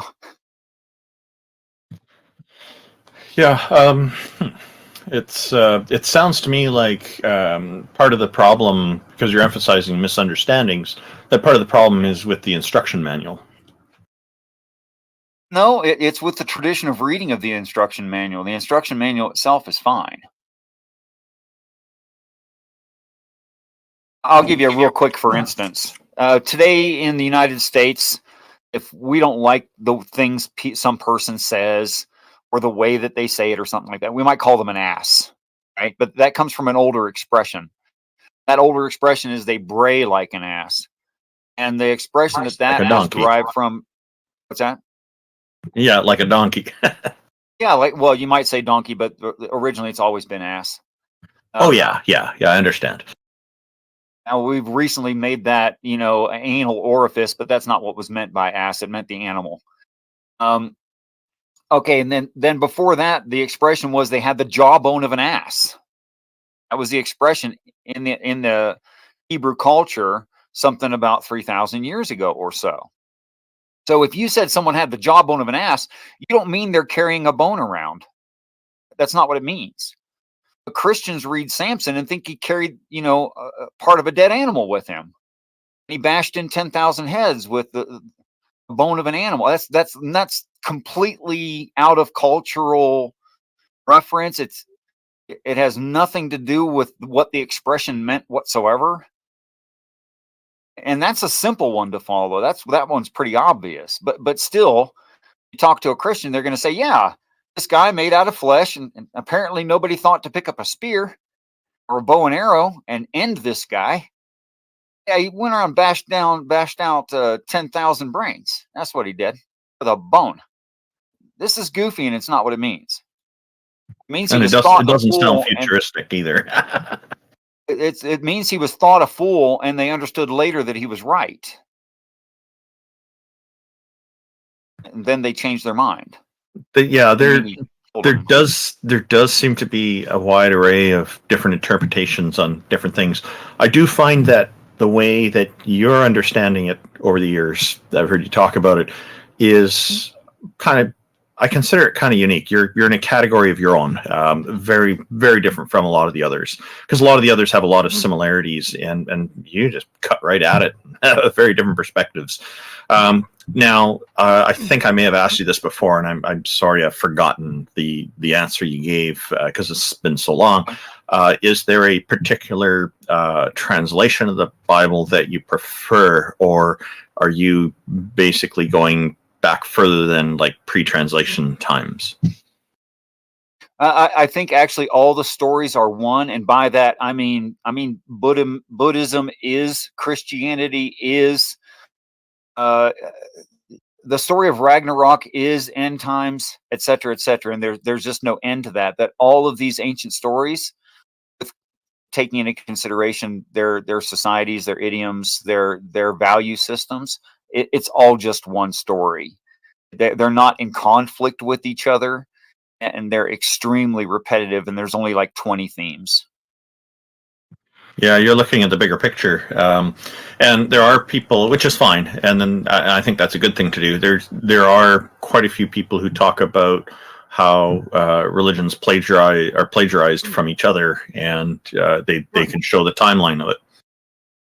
Yeah, sure. I mean, I like to think of it more as an homage than plagiarism. Okay, but just the same, the stories are definitely there and pre-exist. For instance, whatever popular religion you like. But the interesting thing is when they're cross culture, when the culture was separated, and the ideas were introduced.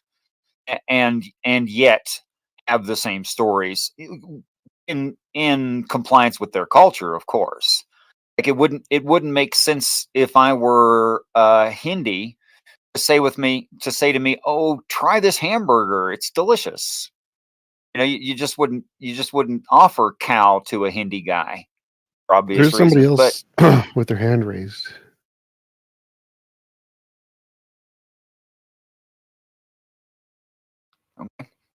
Okay.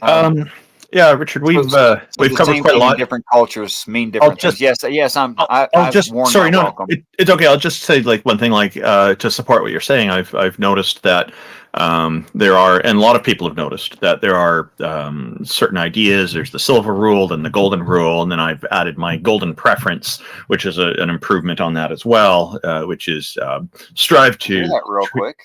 strive to treat others in accordance with their preferences. But there are different ideas out there on that, and people will often say they essentially mean the same things, but there are subtle nuances. So I think this would be a good thing for another discussion for another day, because I think we've gone quite deep into quite a bit of this, and we do, as Tom Jump just pointed out, we do have somebody else in the audience. I'd like to respect that other person as well, and I've soaked up a lot of your time. Richard, but no, know it's that okay. I love you guys, and I appreciate Richard, you. I just wanted to say, did you want to give a quick summary of what you were covering, just to make sure there's nothing missing for another 30 seconds or something before ending? Sure, love to. And just one small blanket statement that I think is true in reality. Human beings, if you're unhappy in your life or some part of your life, and there's something that's true in reality, and that rules over you, and you have no choice about it, that you haven't accepted.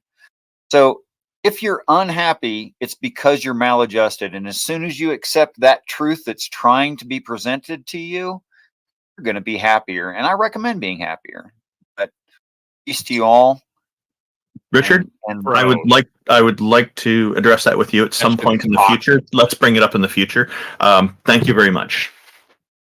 Peace, guys. Later. Peace to you too. It was good having you on, Richard. That was such a toxic exit. Really? Yeah. T-Jump I think he wants to talk with Mathematician. Mathematician, welcome. How are you? I'm good. Thanks for having me on. Good talking to you. We've spoken before, and I think you've spoken with some of us as well. The others here. Yeah. So what's on your mind today, sir? I just want to say I'm a Canadian too. Well, I'm technically Canadian because my dad's born in Canada, but I love the way you say a boot. Hey, anyways, that's great. anyways, last time we were discussing T-Jump, I asked you the question, what was one of the most intriguing and mysterious, confusing things about the universe that make you scratch your head the most? And I think, and I don't remember exactly what my question was. It was something along that lines. And I think your response was the random number function in Schrodinger's wave equation. Does that sound correct? Maybe. Okay. So I did some research into the different interpretations, and to me, as an atheist mathematician who doesn't really know too much, I know that I understand the mathematics of what I was looking at, but I didn't really I've never really looked into the different interpretations. But when I look through them, my first go-to reaction was that pilot wave theory seems to be the most materialist perspective. Would you agree with that? Sure. So under the pilot wave theory, the random number generator or random number function is explained by the pilot wave. So I guess to me, it seems, since pilot wave, the other interpretations to me sound crazy. The idea that consciousness collapses a wave function is stupid to me. It just doesn't sound right. And a lot of the people who initially coined this or really pushed this interpretation, I believe, were religious. And I believe even God said, or not God, I believe Einstein said God does not play with dice. Well, I think so. The consciousness collapse is the Wigner von Neumann hypothesis. I thought it was the Copenhagen interpretation. No, Copenhagen interpretation is that it just doesn't say anything about the collapse; it just says it collapses. But somewhere in between the consciousness and the particle landing, right? That there is a collapse. Yeah, the Copenhagen interpretation just says there is a collapse. That's all it says. It doesn't say why. It just doesn't care why. Oh, okay. I didn't know that. The consciousness collapse is the Wigner von Neumann hypothesis. So, yeah, go ahead. I think when I was saying the most confusing or awe-inspiring thing or whatever about reality was the randomness, the fact that randomness is fundamental. It's not specifically from the Schrodinger equation. It's from the delayed choice quantum eraser experiment or something. That randomness itself is fundamental. That part, that I think is weird and stupid. But if under pilot wave theory, it's the randomness is actually just our lack of understanding of the wave itself. For example, if I put a ball in water and I shake the water, if I can see both the waves and the particle, then I can use some mathematics to determine where that particle is gonna, or where that ball is gonna land in the pool. Without those waves, go ahead. Several different interpretations where it's not. There's no randomness. The randomness is only apparent. The pilot wave, hidden variable, mini worlds interpretation. All of those interpretations are deterministic, where there isn't a randomness. None of those are the consensus view. Like the pilot wave theory is essentially a super minority position, about as minority as consciousness collapse. Consciousness collapse. Nobody really accepts that. It's stupid. But so is pilot wave. No one really accepts pilot wave either. Consensus view is that randomness is fundamental. That is the majority view in physics. It is randomness is a irreducible fundamental thing in physics. That's the thing that's weird. Well, I think that consensus really is convenient for, I think, a lot of conspiracy theorists who, invent things like quantum mysticism or the von Neumann interpretation or whatever you called it. Yeah. To me, these like, it's like in my opinion, it seems almost an extension of religion itself. Like people who follow quantum mysticism, they hold these really like weird dogmatic beliefs, and they wouldn't have their beliefs if they were simply told that the way these particles react are determined by the motion of a pilot wave that we can't see. I disagree there. Well, I'll give you an example. The many worlds theory. When I looked it up, interject for a second. They hold their beliefs because they like their beliefs, and then they try to find other things to justify their beliefs. So it doesn't matter whether or not we told them all particles were deterministic or not. They're still going to find some woo something or another justify their belief. It's the argument from ignorance. Here's something we don't understand, therefore my hypothesis. And so it doesn't make a difference whether or not. No, I understand. I have no evidence for pilot wave. However, that part I do believe it's that if you solve a problem, they're just going to go to the next unknown and say, because of this unknown, I'm right. It doesn't matter. It's not because that there is this unknown in quantum mechanics that therefore these quantum woo people have their beliefs. The quantum woo people have their beliefs and are going to justify it in any way they can, regardless of whether the unknown is the specific randomness function in the universe or some other unknown in physics. They're just going to pick an unknown and justify it. They don't care. So it really makes no difference whether or not we admit that there is this unknown in physics, because quantum woo people are always just going to find unknowns to justify their belief. But I think that because the experiments at like the delayed quantum eraser predicted results were those expected if randomness is fundamental, and they were correct, is evidence that randomness is fundamental. But that's because they don't measure the. You can explain any results with any hypothesis. Like it's problem of underdetermination. You can take any Yes, results. right. I So agree it's- with that, but we have to. But hold on, there are certain hypotheses that we can just disregard and prefer others, right? Like you mentioned the von Neumann. I can't Wigner. remember the Wigner. Okay, von Wigner, Neumann yeah, Wigner. Wig. W-I-G, Okay, Wigner. Sorry. Von Neumann Wigner interpretation, right? You and I, even though it is some sort of explanation, right? I think you and I can disregard that interpretation because it begs more questions than it answers. In the same way, in a multiverse theory, right? Not only is there an instantiation within this theory, not only is there an instantiation of multiple universes, but somehow they're all connected together via a wave function. And to me, this is what doesn't make sense to me, is that if we have equations that show that it's a wave function, then why is it so hard to just say it's connected by a wave?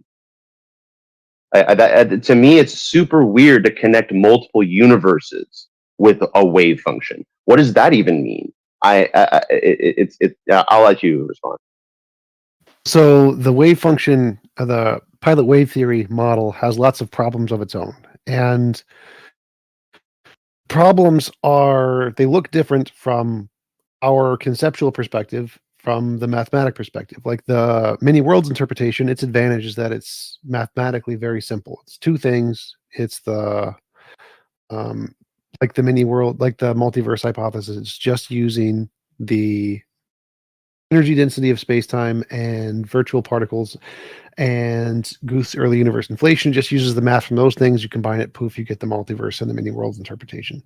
And that's very simple. Whereas the pilot wave theory is very, very complicated. Mathematically, it's not as simple, even though conceptually it's much more simple, much more using stuff we already know about. Mathematically, it's not. And so if you're trying to establish which hypotheses we should omit from some kind of Occam's razor simplicity perspective, I think that's bad. I don't think we should do that. The multiverse people are going to say ours is mathematically simpler, and the pilot wave theory people are going to say ours is ontologically simpler. And I'm going to say I don't care. Give me testable predictions. And the one that got testable predictions right, sorry. The one that got testable predictions right was the randomness is fundamental, and so I'm going to go with them. I don't care how ontologically complex or how mathematically complex. I don't think any of those things matter.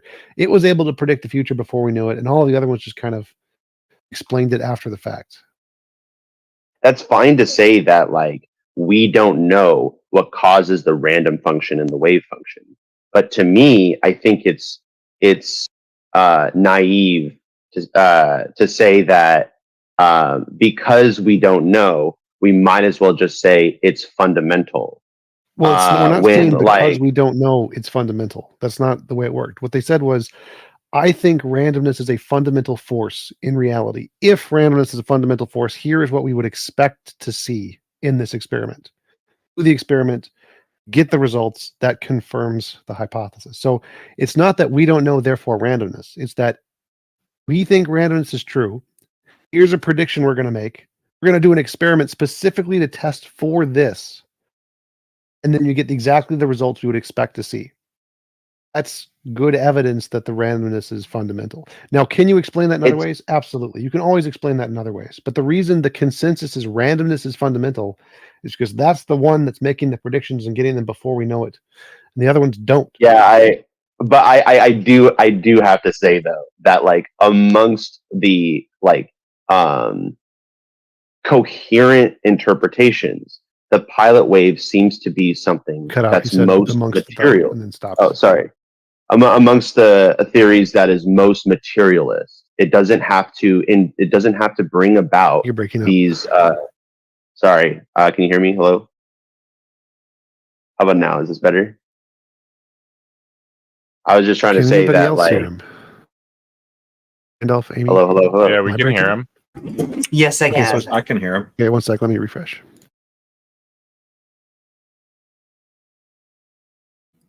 What were you saying? I have to actually get going pretty soon here, but I was just trying to say that pilot wave is the most materialist interpretation because it does not instantiate any sort of what I think is like La La Land material. Like, for example, a multiverse, like some yeah, it's not testable, like he said, just like pilot wave theory is currently not testable. But there's an intuition in me that says, like, if I were to measure things out in the universe, I'd be more likely to find a pilot wave than a second universe. I agree. I think from an ontological And so, like, perspective, there's a part of me, yeah, there's ontological simplicity to it. And I don't understand how that's not the default. because it didn't make testable predictions, the other one did. So, like, the way we establish the most Well, that's because we don't see the pilot wave. It's unfair, right? No, it's that, like, whether or not we see the pilot wave doesn't matter. What we want to say is, if there's a pilot wave, here's a prediction we would expect to see in some experiment. Do an experiment, get the results. It's a pilot wave. We don't actually need to see the pilot wave. I don't care about that.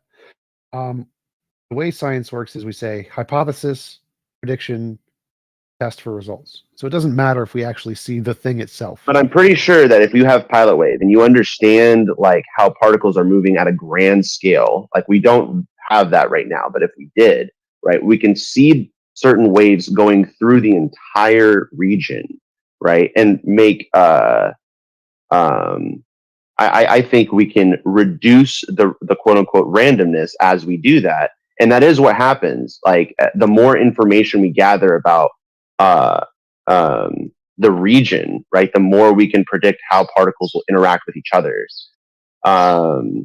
And like that to me makes sense in pilot wave, because with normal waves, right, the more information we have about the wave in its locality, in a certain locality, the more information we know what's going on inside, because of, like, calculus, multivariable calculus, or whatever. So I started with the same idea you had. I thought pilot wave makes the most sense. It's the most consistent. It has the least new parts. I think what you need to do is go research why the consensus goes against it. And in that process, I think you will probably have to reevaluate your epistemology. All right. Well, I got to go. I appreciate it. I will look into that. Thank you. Thanks for joining us, mathematician. Yeah, objects are real. They're not. Hello, objects are real. Welcome, and thank you for joining us. Thank you. First of all, I'm upset that you allowed mathematician on the chat, but yeah, all he has to do is Google the problems with pilot wave. I mean, right now it's pilot wave and mini worlds. Those things are, there's a lot of people getting behind mini worlds, and I think that's crazy. Bernardo Kastrup calls it a grotesque theory, idea. I do agree with T-Jump that, and this is also in line with what the great George Ellis, who with Stephen Hawking published in the 70s on black holes, said that uncertainty is just an ontological fact. It's just, there's no new technology that's going to make a quantum system certain. There's no new physics. There's nothing like that that's going to make that thing certain. It's just an ontological fact. That's what its category, and that's just how it's going to be. To try to reify that thing, to make it real, and that you have a particle in all locations at the same time, and it has a known location, that's just physical realism. And right now, it doesn't look like that's the case. But I think we should keep our minds open, but not so open that our brains fall out. Do you have some kind of a deity that ties into all this? Well, I mean, I think that Aristotelian or Platonic Aristotelian metaphysics, the idea of potency and act, I think, are appropriate for quantum mechanics. Measurement of a system is the act, and the quantum system is potency. What? That's what I think is a better view than trying to make it physically real. Oh, okay. Well, if your name objects is real, I guess, is it safe to say you don't think there's any gods out there? Of course. I mean, God. I mean, if there's anything real, it comes from being, right? And so, I certainly believe in God, but I believe objects are real if they're embodied, if they have qualities, if they're corporeal. Why must it come from a being? Everything. Well, I mean, I In, just in don't, I don't- philosophy, Yeah, go being ahead. is synonymous with object. So Sure, it's not sure. being doesn't mean consciousness in philosophy. It's being is just a thing that exists.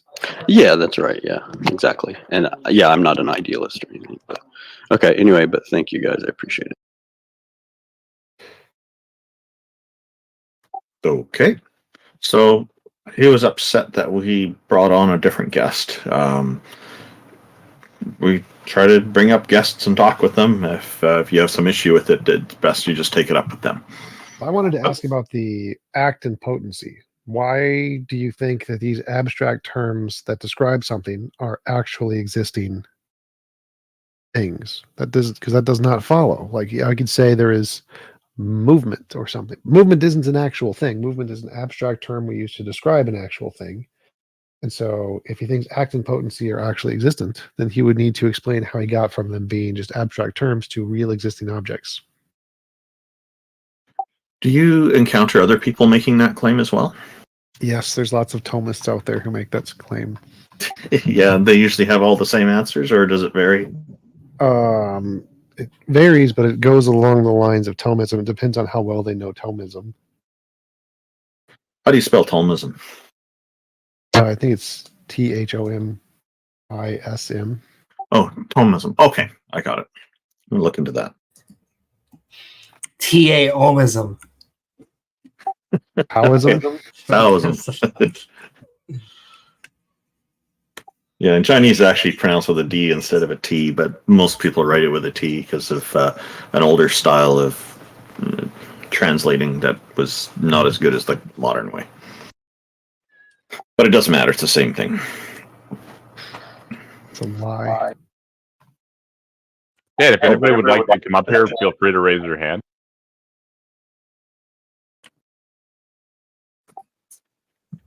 I guess we're coming to an early end here, which is probably okay. Did each of you have some final thoughts on the show today? Yes, very specifically, I knew God didn't exist. Definitely didn't show up today. Indeed. All right. G-Jump, any final thoughts? Although you just covered some stuff. Potato. I was wondering if that would come through. It's good to see Jefferson Spatchcock here today.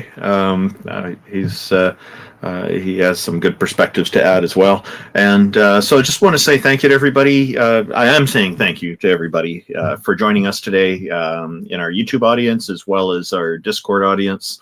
We have a great appreciation for our sponsors, the Politics Discord, which provides this stage and audience and access and all this, which is wonderful. They've been great at hosting this consistently for us for quite a long time now.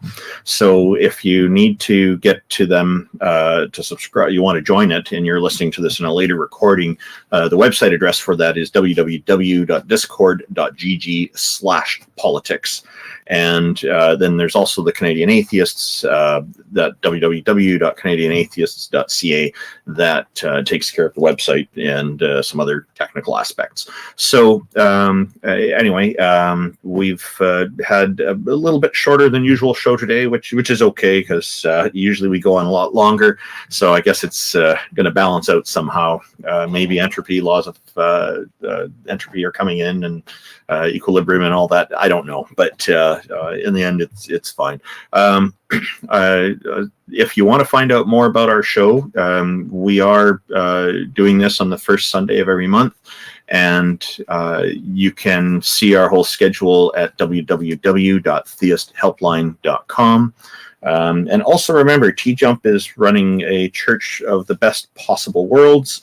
It's an atheistic church that's doing things that it strives to do things that the other churches should be doing and even promise they do, but don't. Did you want to elaborate a little bit on that, Tom Jump, before we close down? Sure. So yeah, I'm trying to start a Church of the Best Possible Worlds, an atheist church where we can do all the good things churches do, provide community, social events, meeting people, relationships, whatever, and all of the things that churches should be doing but aren't, like providing affordable housing, help doing your taxes, help for people with drug addiction and child care and all the things the churches don't do or should be doing more of, because there are some that do it. And the start is hopefully to buy an apartment building to provide affordable housing and then gain an income that we could build a church and use advertising to grow the church. And that would be really cool. But I need another 100,000 or so, probably, to do it. And so if you can support, that'd be great. If you know any billionaires, that would be great. If you happen to find any gold bricks lying on the ground, please send them my way. Donate apartment building, that'd be great. Yeah, I was just thinking maybe somebody who wants to donate large sum of money could help with that. That'd be fantastic, because then it can help so many people. So thank you, everybody, for tuning in. And I guess, Taco or Amy, is there any last thing you wanted to say before we close down? Yeah. Oh, no, go. That was it. Just thank you as always, Randolph, Tom, Taco, and Jefferson Smashcock and everybody.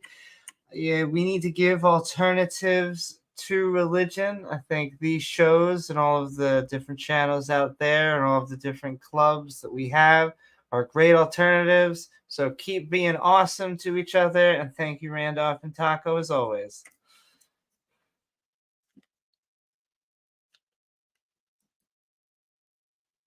Appreciate it very much. All right, thank you, everyone. Closing it out.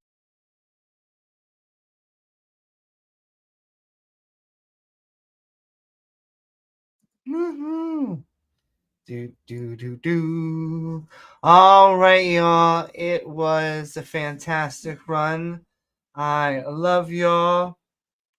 There's probably a million shilly things. The likes, the follow, subscribe, I have to say that contractually by Soros. Well, actually, contractually by Soros, I have to give something about the LGBT, women, or minorities. But generally speaking, those are the subjects they get triggered by. But I've done that, and so I will hopefully get my paycheck from the galactic government later. Anyway, hope you all had a fantastic time on another Theist Helpline. We will be back next week. I'm going to try and do this as much as I can every week, because we have now one every month. And then I know GL wants to do his once on the 3rd, I think, of the month. And then I'll try and maybe fill in 2 of them. Might be back with either tonight or very soon with James W. We found some great material that we just want to share with you guys. I see the name Ember in chat. Just sending love out to them. Mr. Creenan, till next time. In fact, Sumami and Maya and Shane and Flum and Tim and everybody who's been still hanging out, thank you for hanging out. Say goodbye at the very end, and I'll show you up on screen. But as always, it's been awesome, and we will see you all on the next episode of Skeptic Ballsy.